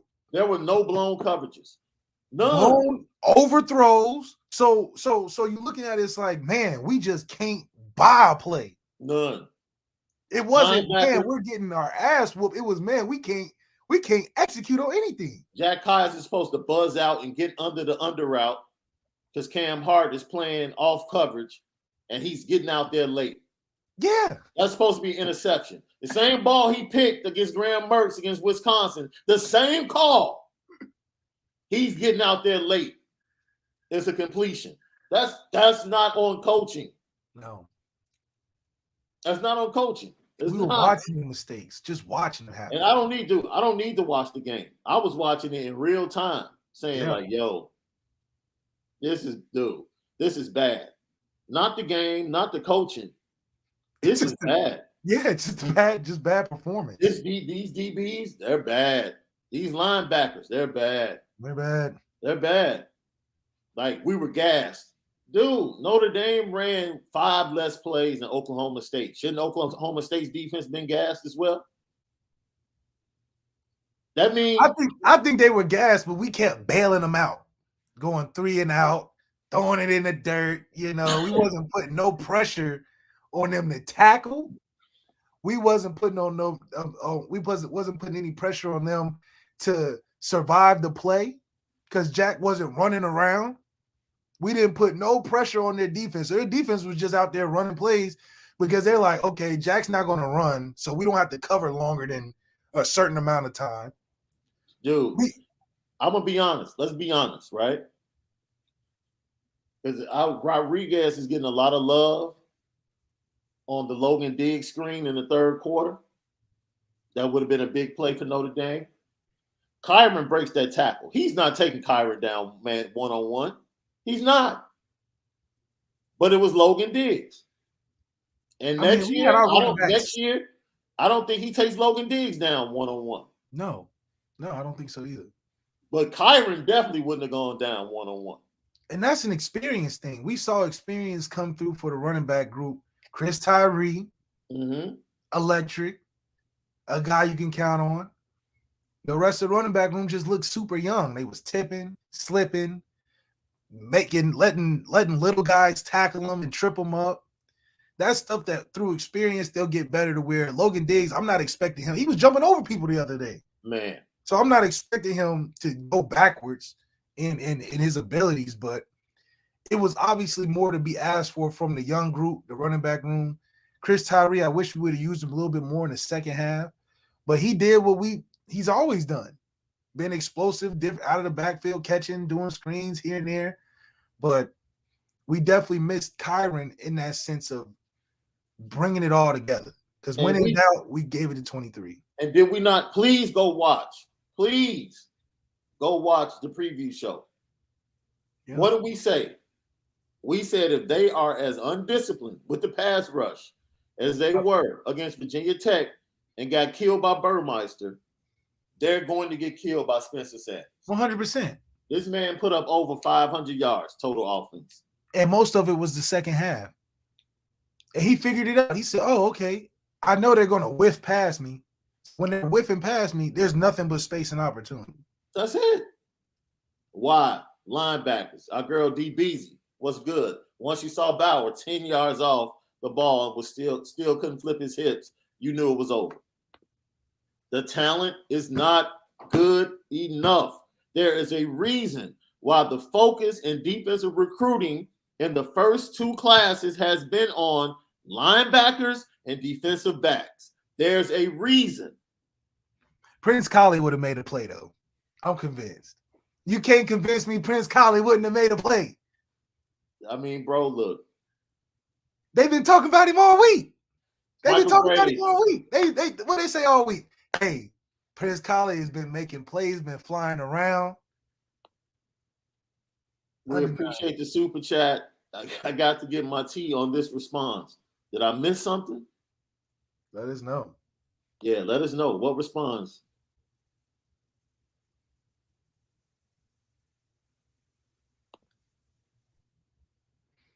I'm not on fire, man. I'm just passionate about the truth. And when we start bringing narratives and stuff, like, man, that's not what this podcast is about. Yeah, because we don't have agendas. We're not connected to anybody. And we're gonna speak the truth. And you can give a great opinion, but we're just saying, don't bring that narrative, low-hanging fruit stuff. Like, keep it 100. Stop. It has nothing to do with coaches. What the coaches needed to be blamed for, we blamed them for it. We talked about it in the wrap-up show. But stop. All that preparation, adjustment stuff. There is no adjustment for Clarence Lewis. None. Other than putting Ryan Barnes in. That's it. There is no adjustment for Drew Wright, Bo Bauer, Paul Kaiser, J.D. Bertrand. All year they've been bad tackling. All year. All year. They've been coached over and over again. They're not rangy enough. They're not athletic enough. They're just not. And with all that being said, we still gave the offense 2 chances to win the game at the end. Say it again.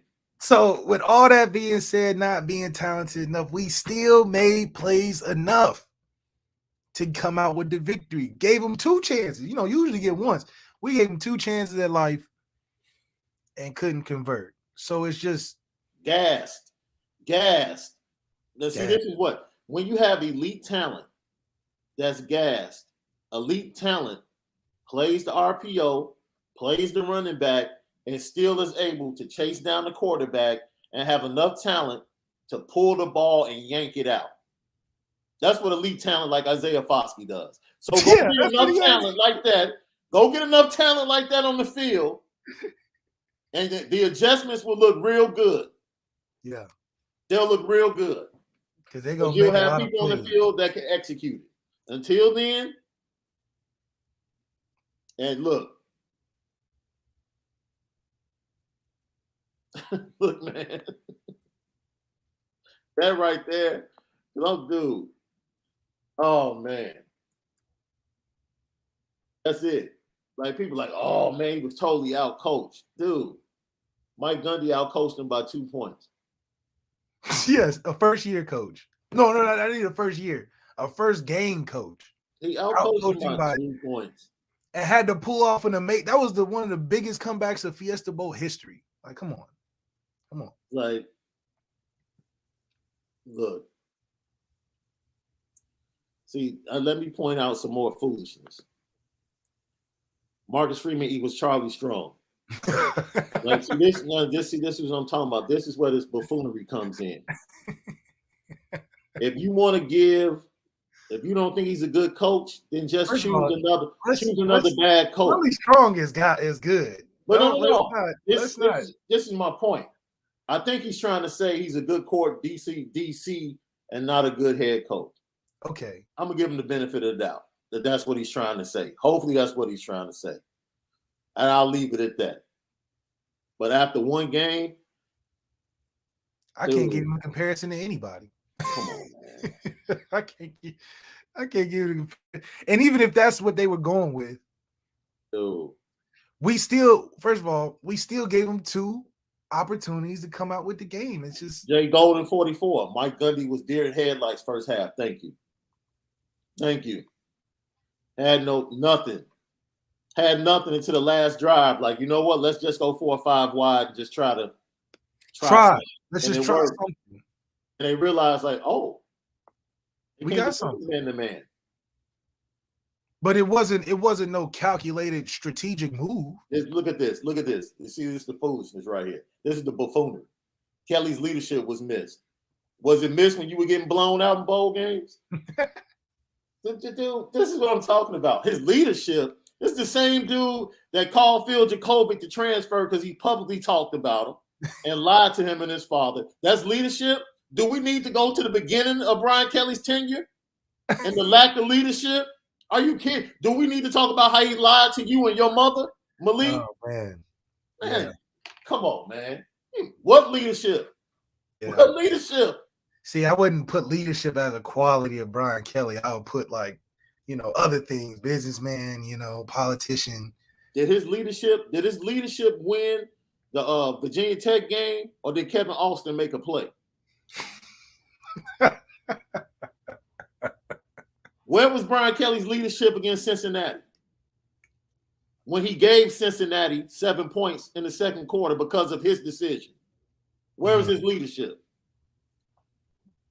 Did Notre Dame get back in the game because of his leadership against Cincinnati, or did the defense, Marcus Freeman's defense, make a play to get them back in the game? Come on, man. This ain't if you on some false narrative stuff, this ain't the week to mess with me. This ain't it. Some of that stuff, I don't know, man. This is not the week to mess with me.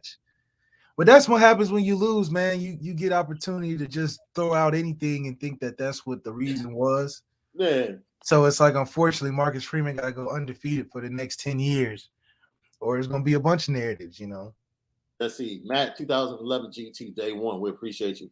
If we had the O-line Bama had, we could do what they did to Cincy's front 7, run it down their throat and balance out the offense. Dude, it wasn't even a front 7. Cincy had 6 up.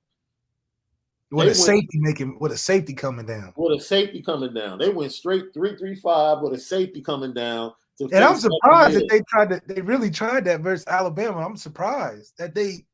That's why Mike Tressel can get scratched off of my DC. No parts of them. None. That was your game plan to face Alabama?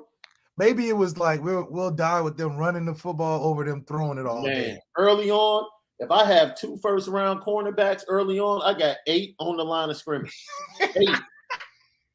8. I got single high safety. My 2 DBs got your 2 receivers. We got 8 in the box. We shut this run down. Now that I'm thinking about it, it was real crazy they did that because they went 2 high safeties the entire game, as if they didn't have corners.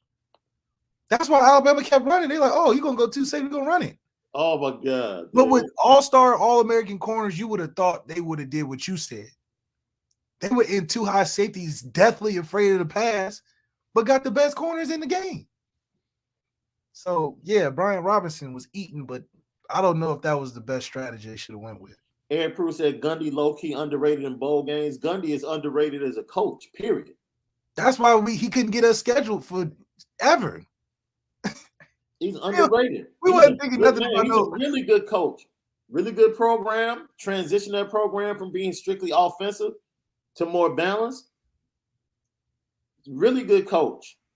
But let's not act like Oklahoma State got blasted in that first half. Or blasted against Baylor. What are you talking about? Well, right. So Dave Aranda outcoached him, outclassed him, right, in the Big 12 Conference Championship. Jacob Dunn, it was so frustrating to watch our linebackers whiff and take poor angles all game. Yeah, we talked about that. That's bad coaching, Jacob. I don't know if you know that. That's bad coaching. Bad coaching when you only run a 4.8 and you just can't get there. Bad coaching when your leader has a partially torn MCL and is playing through it and just can't get there. It's bad coaching. See, that's like the juice carton. We just dealing with a little bit of the juice left in the carton. You know, you got all type of contaminants, and it's the leftovers, and it's the last bit of it. That was basically the team at that point. We were trying to finish with the last little bit of the juice we had. I got this. I'm trying to find David Carpenter's. There it is. Thank you for the super chat, David. Great show, guys. Love the passion. How many 5 stars do you think we have on the team in 3 years when we play A&M, who has like 70? 3 years, so that's 3 recruiting cycles. I think if we beat Ohio State first game and we make it to the playoffs and damn near play in the championship, we'll get 5 stars by the next year. So if we rinse and repeat or get close and repeat, we can get 10. I give us in 3 years if we do the right things.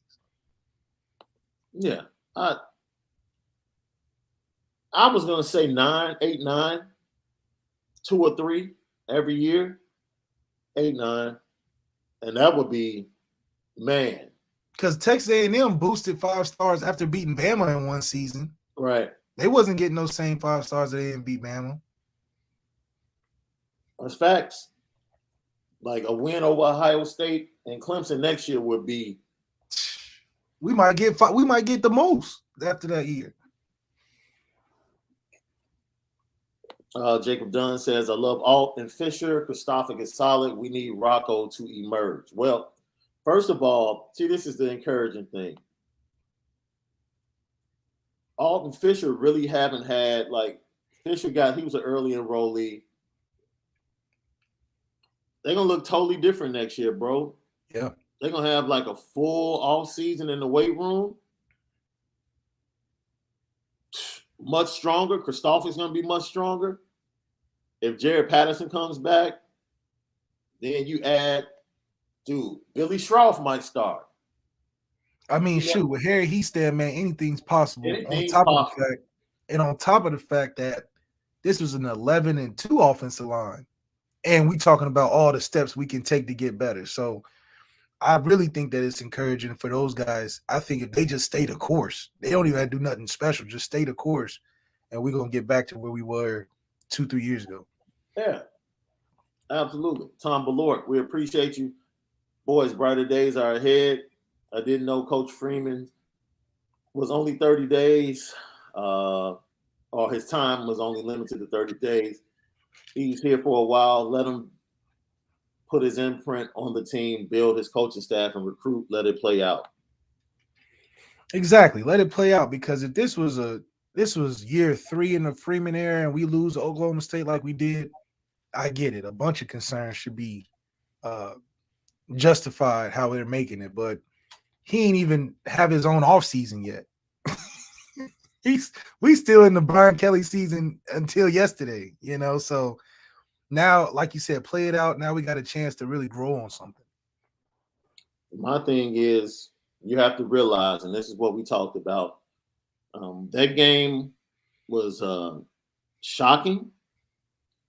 We didn't like the outcome, but it was eye-opening and it was refreshing at the same time. because it really gave you a true view.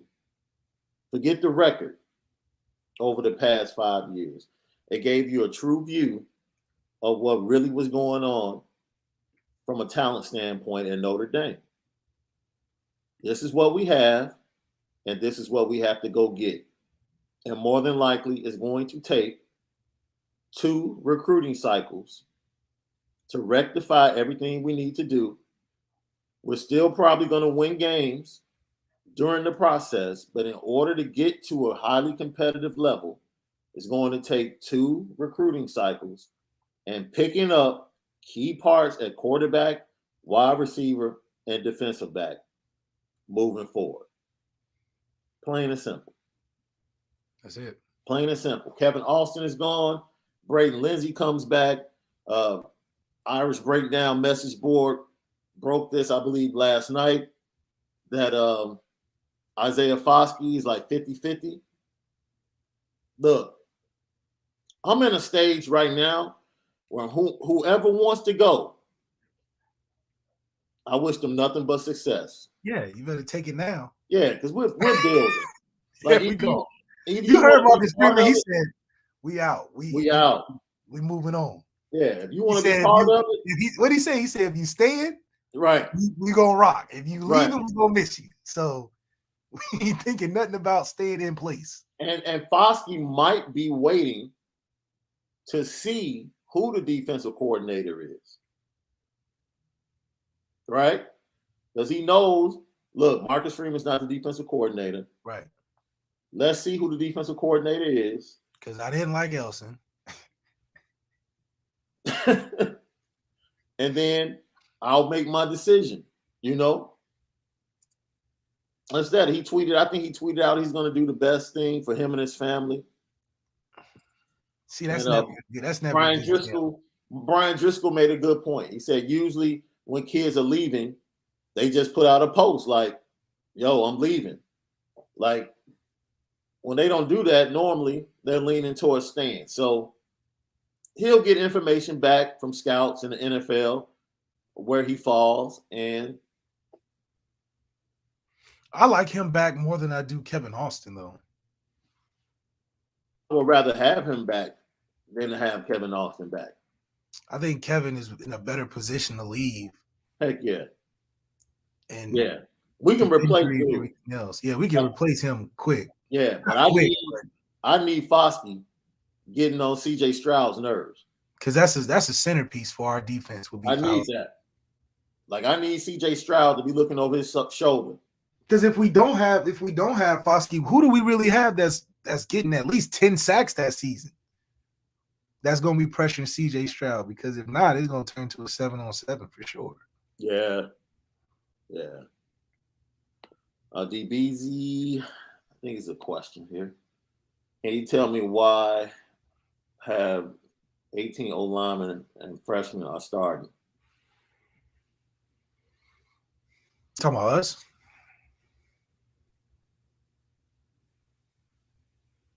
Oh, I see. We talked about this. I think it was the wrap-up show. Notre Dame is an O-line factory. Has been. And when you're an O-line factory and you recruit studs, those studs usually come in red shirt.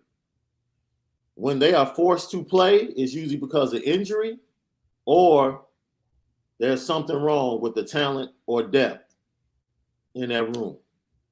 And under Jeff Quinn, what we saw is the deterioration of the O-line room at Notre Dame.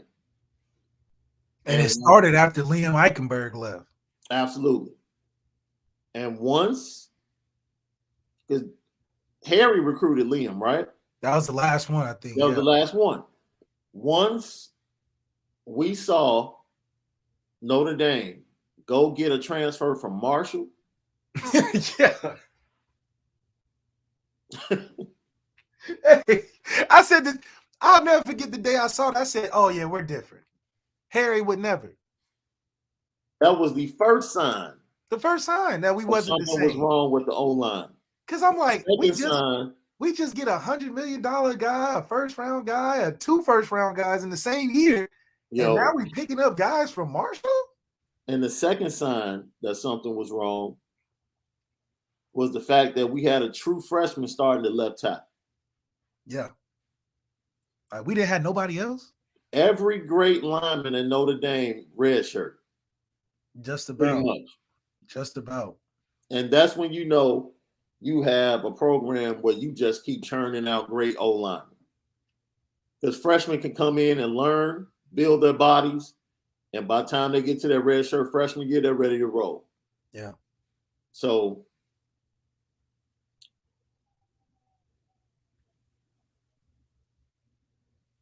Lee Marie says, thanks, Malik. I was trying to say it with exuberance because it had the exclamation point. At the beginning of this year, this was a transition from book to gap filler quarterback, a new defensive scheme. Projections were 3 to 4 losses at the beginning of the season. Yeah, I mean, we were speculating potential, but at the end of the day, when you look at that talent sheet compared to other teams' rosters, we just always come out with more talent, which gives us the idea that we'll probably come out with those victories. Yeah. From a transition, the quarterback, obviously, we're getting a transfer 5th-year guy in, added the transition to it because we're coming off a guy who's the winningest quarterback of all time, which is for us, it wasn't much to close that gap on. It's not like we lost Kyler Murray or Deshaun Watson. It was a guy that, was consistent enough to make the plays, but he wasn't a bona fide first pick of the draft either. He wasn't a Jameis Winston. So closing that gap was more of just filling that time before we got that next big piece. I think we should have used Tyler in that, but the transition worked either way. We was going to win the same amount of games. And that 1 or 2 game of the season we always talk about that makes our season. We knew that was the game we most likely wouldn't come out on top, and it proved to be true, and that's how we are right now. We're looking to get 1 game better as opposed to a whole season better. In 2010, Michael Graves, thank you for the super chat. We played and beat Utah. Fast forward to today, I think Utah is closer to a natty than Notre Dame. Thoughts?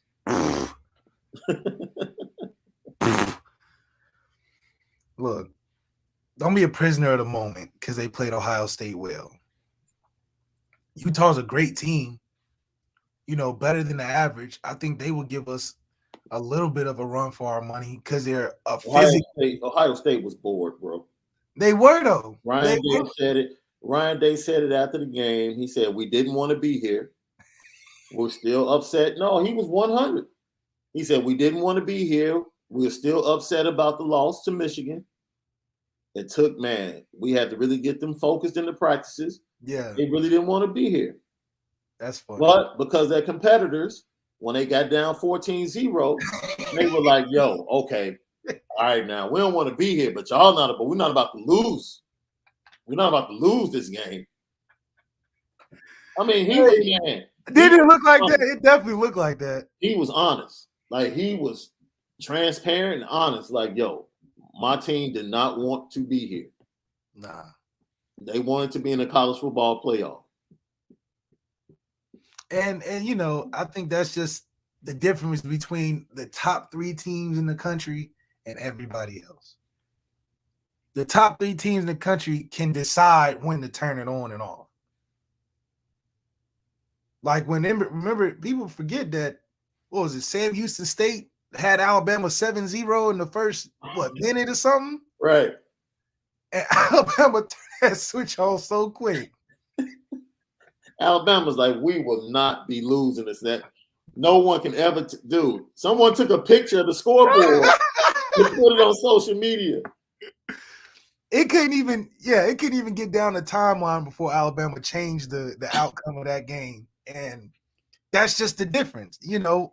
Clemson didn't have that switch this year. Yeah. Because they didn't have the quarterback. Definitely.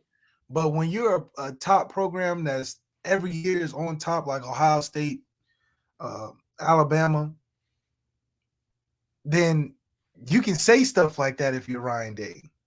even if we felt like that, and I feel like we still were more talented than Oklahoma State, Marcus Freeman would never say we was getting bored and then we just turned it on late. Yeah. He couldn't say that. He couldn't say that. But Ohio State can say that. So it's just the mentality is getting to where we need to be like that.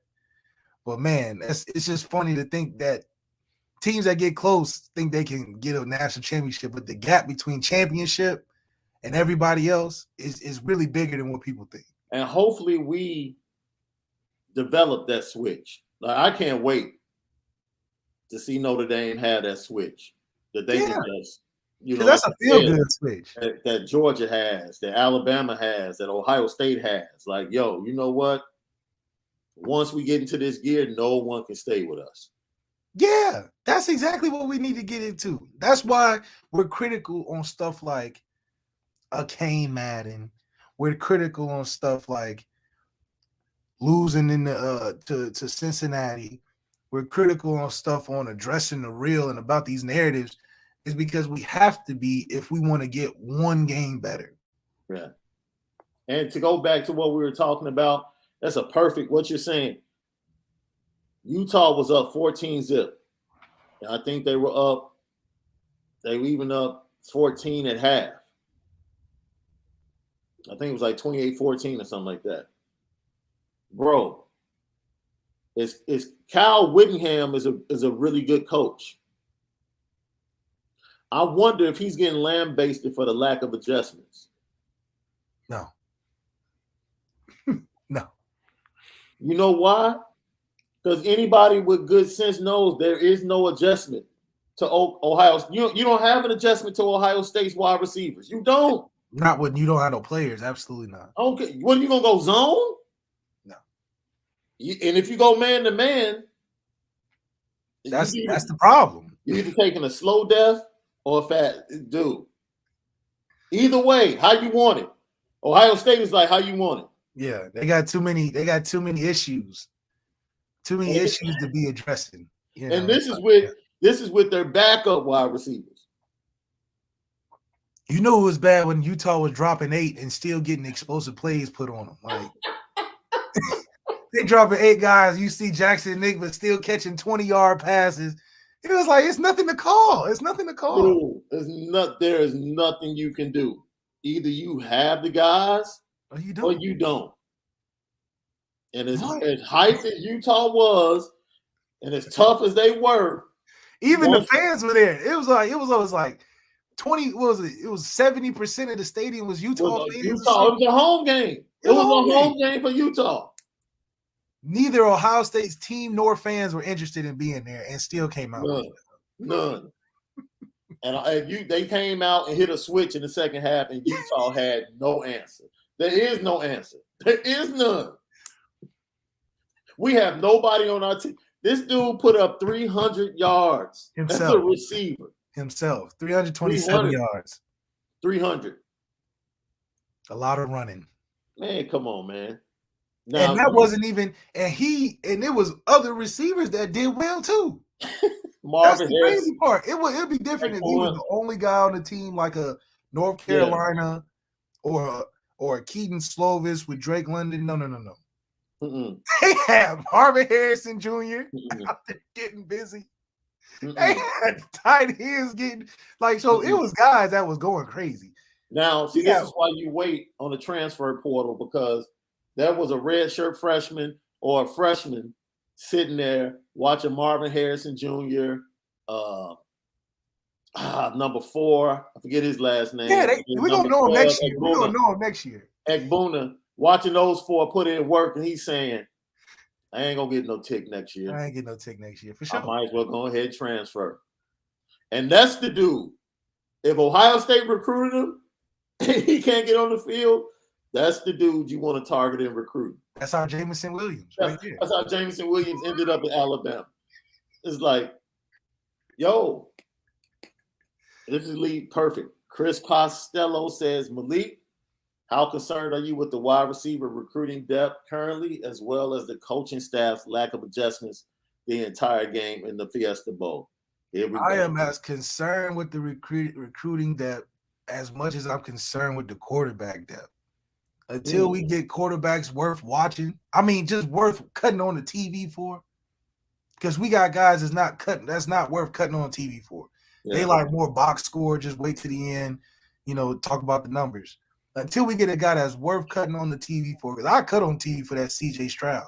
Mm-hmm. I cut on TV for Bryce Young. Mm-hmm. I cut on TV for the Georgia defense.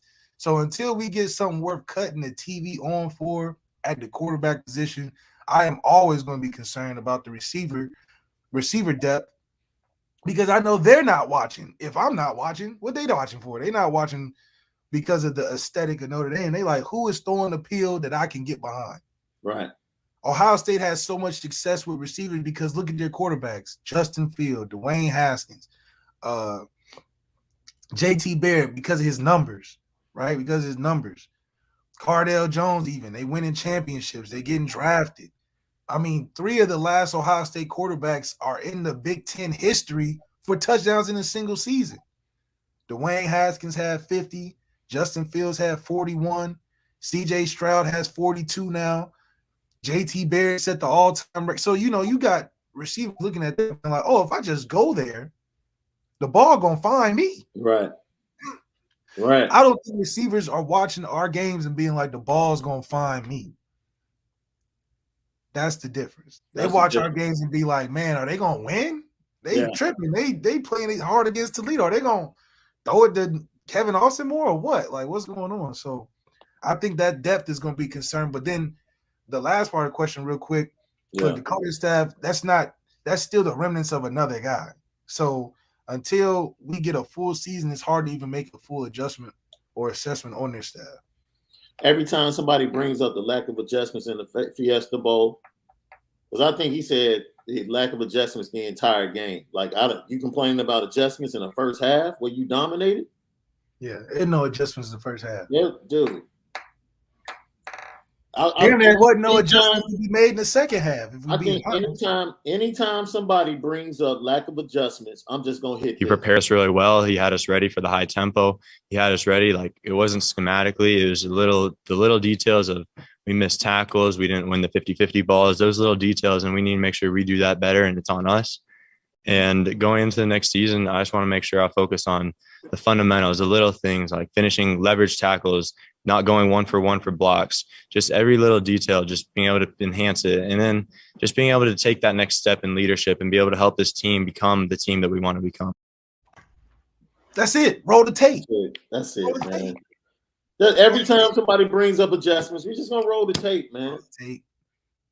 Roll the tape. Your team is not good enough talent-wise. There is no adjustment for that. That's why we brought up. That's why we brought up Utah and Ohio State. When Ohio State hit the switch, it was over. There was nothing Utah could do schematically. Nothing. And Utah scored 45 points. It's still low. Yes. That's the only thing they could do was score to help. That's it. There was nothing schematically on defense that Utah could do. That's just how wide. That's just how much talent they didn't have. Utah, I think, was starting. I think 3 of the 4 starters were freshmen. Yeah, and Utah in played the secondary or something like that. And the sickest part is Utah played great. No, Utah caught Ohio State not wanting to be there early in the game. Yeah. And Ohio State finally woke up, and it was a totally different game. Basically saying Utah playing at their best. Yes. Still wasn't even – I don't think anybody in the stadium outside of Utah fans thought that Utah was going to win that game, even when it being close. No. Not if you was watching it. Not if you was watching the game, you're like, oh, it's just a matter of time. No, even when they were up. It's just a matter of time. It's a matter of time, dude. The way the boys is up and down the field, it's just a matter of time. Let's see. Pierre with HH. Here he stands to right the ship on the O-line and the combination of Tyler. There will be no dropping 8 and daring our quarterback not to run. The blocking will allow TB to grow. I mean, the blocking was solid enough. It's just, are they going to let him throw? That's the question. Yeah. Oh, here's the one I brought up.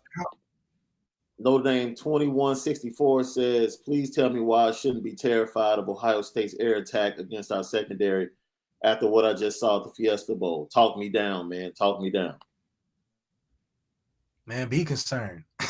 Yeah, dude, like we're concerned. Notre Dame could have won that game by 20. I still would have been concerned about the quarterback and wide receivers at Ohio State. Yeah, right now we're down 7 because the Jackson Nigba just scored 1 because he scored too many for the Rose Bowl. He just added some to the game next year. So, right. Yeah, be concerned. The only way to talk us down is if we get these transfers. You know, that'll be a great step in the right direction. We get them transfers. Hey, Brandon, and other than that, you know, I want to see a bigger production on offense. Shit, can we score 45 points next year? Yeah. B-Rock Irish said Ohio State had like 10 players out. Well, I know they had the 2 top wide receivers out.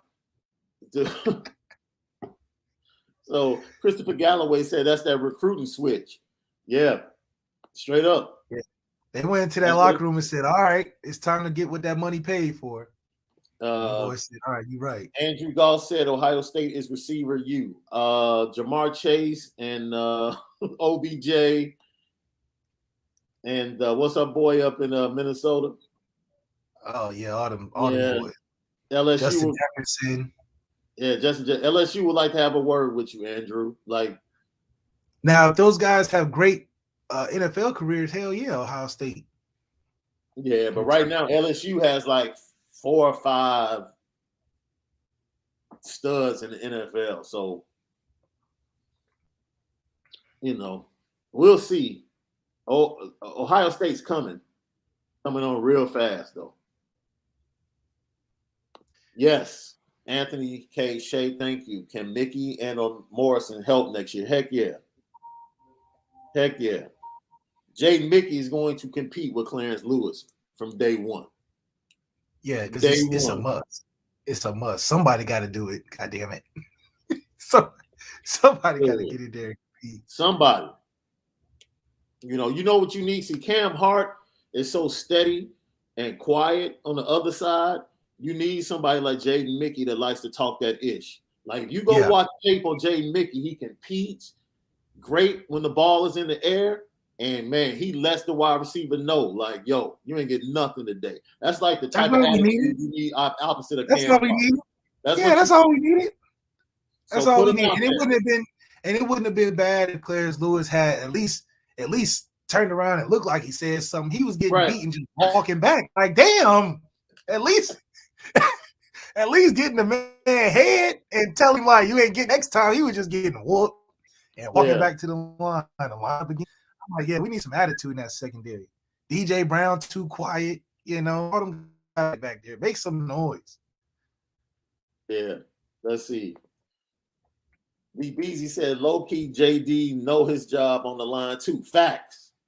Yeah. He did. Why do you think you sit up there naming all the things he need to work on? Wait a minute. He prepared us really well. He had us ready for the high tempo. He had us ready. Like, it wasn't schematically. It was the little details of we missed tackles. We didn't win the 50-50 balls. Those little details, and we need to make sure we do that better, and it's on us. And going into the next season, I just want to make sure I focus on the fundamentals, the little things like finishing leverage tackles, not going 1-for-1 for blocks, just every little detail, just being able to enhance it. And then just being able to take that next step in leadership and be able to help this team become the team that we want to become. Man, it was all in his voice, bro. I don't know. I'm going to try my best. He gave an exit meeting before even meeting with Coach Freeman. He already knew. He's like, Coach Freeman, you don't even have to tell me. I already took notes. Because I'm not about to be – look, he knows what's coming down the pipe. He doesn't see the taking mental notes. He was taking mental notes during the game. He already know going into that exit meeting, he's talking to Coach Freeman about what he needs to work on. He trying to convince him, look, I know you got guys coming, but I know I'm going to work on this, and this, and we're going to be straight, baby. Don't give up on me. Oh, my God. Yo. But that's good. That's what you want. You want a player to recognize and be aware of the situation and make an adjustment to it. And I think that's what was that movie? What was that movie with Omar Epps? Was it The Program? Yeah, The Program. When he came on campus and Halle Berry was with the starting running back and he was letting them know, like, I'm gonna take your spot and your girl, dog. And your girl, yeah. That's how the recruiting business is feeling. JD Bertrand done saw Jalen Sneed done come up there a couple times. Done saw some of these big recruits. These recruits is big now. He done saw all them boys come up just in their little Notre Dame recruiting jackets and stuff. And so, yeah, the pressure is definitely on, and nobody's job is safe. That's good. Yo, Pierre's right. Mickey's gonna be out there telling them, man, you better throw the cam side. Y'all need to try cam. See, I'm gonna love every moment of it. Every moment. I'm gonna love every moment of it. Like, yo, even if you get me, I'm talking. At least it will be a some type of intimidation in that secondary. I don't think anybody's afraid of our secondary. That's a problem. No. That's a long flight home for JD Bertrand, too. He's like, dang. Man, JD was probably the first one in a weight room, too. He was probably like, I gotta come back fighting. I can't even go relax on this vacation. I gotta go and work out. He told Matt Bayless, man, can I get in early tomorrow? Yeah, he said, look, I was thinking the winter program should start. Our lifting program should start tomorrow. You know, we should get back in the gym. But that's a guy that I'm expecting to show up next year and make adjustments and get better. You know, I'm not expecting him to tank. I think he's going to step to the challenge.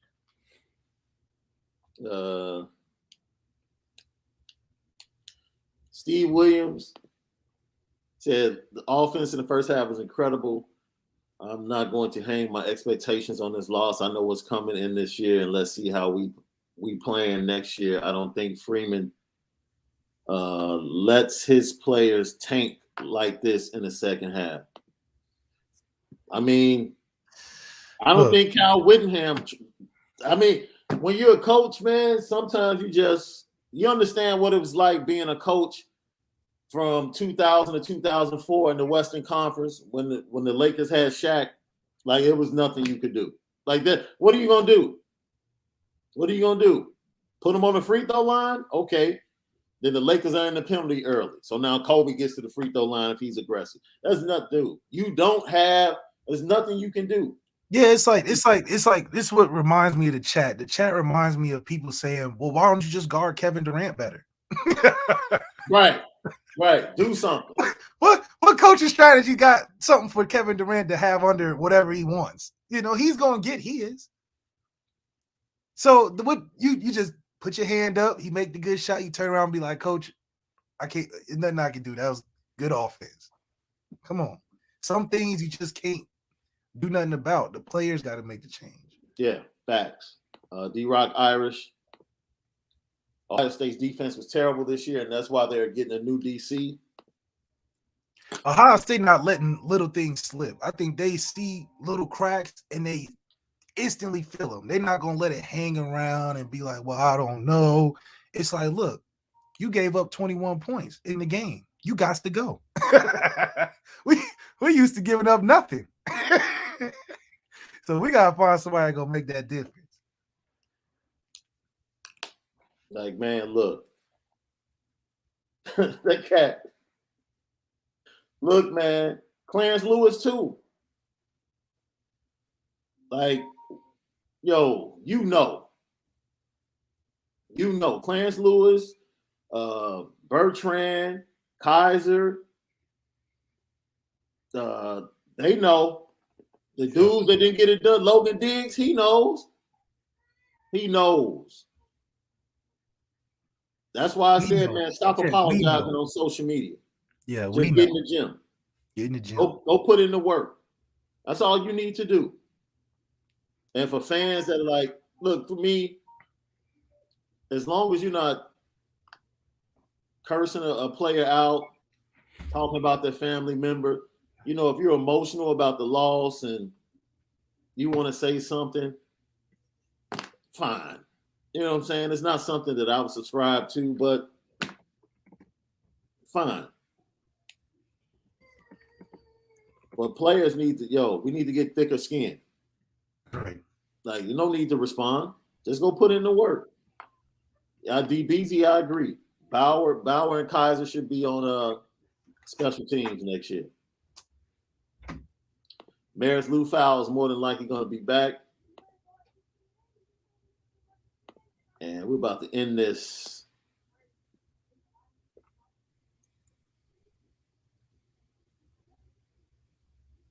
Before we end it, though, you know what we have to do. It's going to be real quick, too. So we both have to get out of here.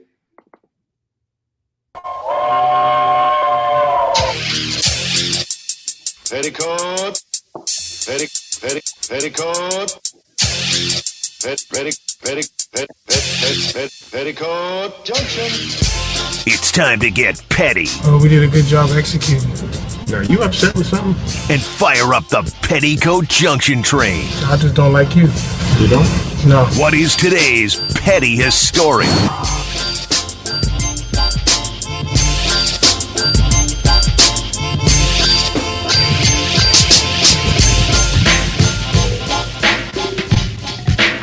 Petticoat Junction. Each and every day, Petty Junction. Keep it full. The weekend gave us a lot of additions and contributions to Petticoat Junction. I want to start with Kurt Herbstreit, ESPN College Game Day, color analyst. Look, man, let it go. Let it go. Move on. Stop holding on to what things were like when you played in college football. Spewing the stuff you're talking about. Kids don't play for the front of the jersey anymore. Kids don't love football anymore.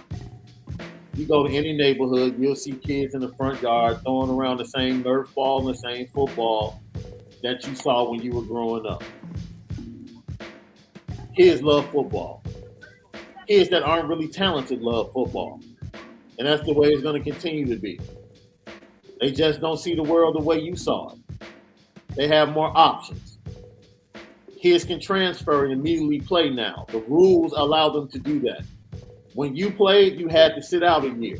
So that made kids think, man, I don't want to waste a year not playing. Things are different. It's like what LeBron James did for the NBA when he went to the Miami Heat. He showed every other player in the NBA that they had the power to decide their own destiny. And instead of taking max years on contracts, go ahead, take a 2-year contract, take a 3-year contract, bet on yourself, and make your own decisions. And college football is like that now. We see the interest of the NIL. It's going to continue to change things. Players are going to continue to have more power, and fan bases are going to have to deal with it. Fan bases are going to have to deal with annual defections from a roster. You're going to lose people to the NFL. You're going to lose people to the transfer portal. Heck, we just had a punter leave.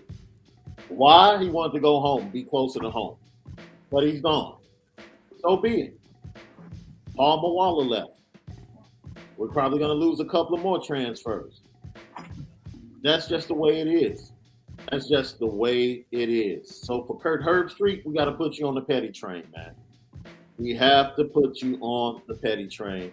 Because the nonsense you were spewing this weekend about this generation of football players and how they don't love the game and they're worried about their names. And absolutely, they're worried about their names. They can make money off their name.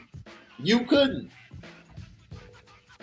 They should worry about taking advantage of their names. So Kurt Herbstreit, got to put you on the petty train. You have to. Kurt Herbstreit definitely got to go on the petty train. It just sounds like a guy that's removed from the action.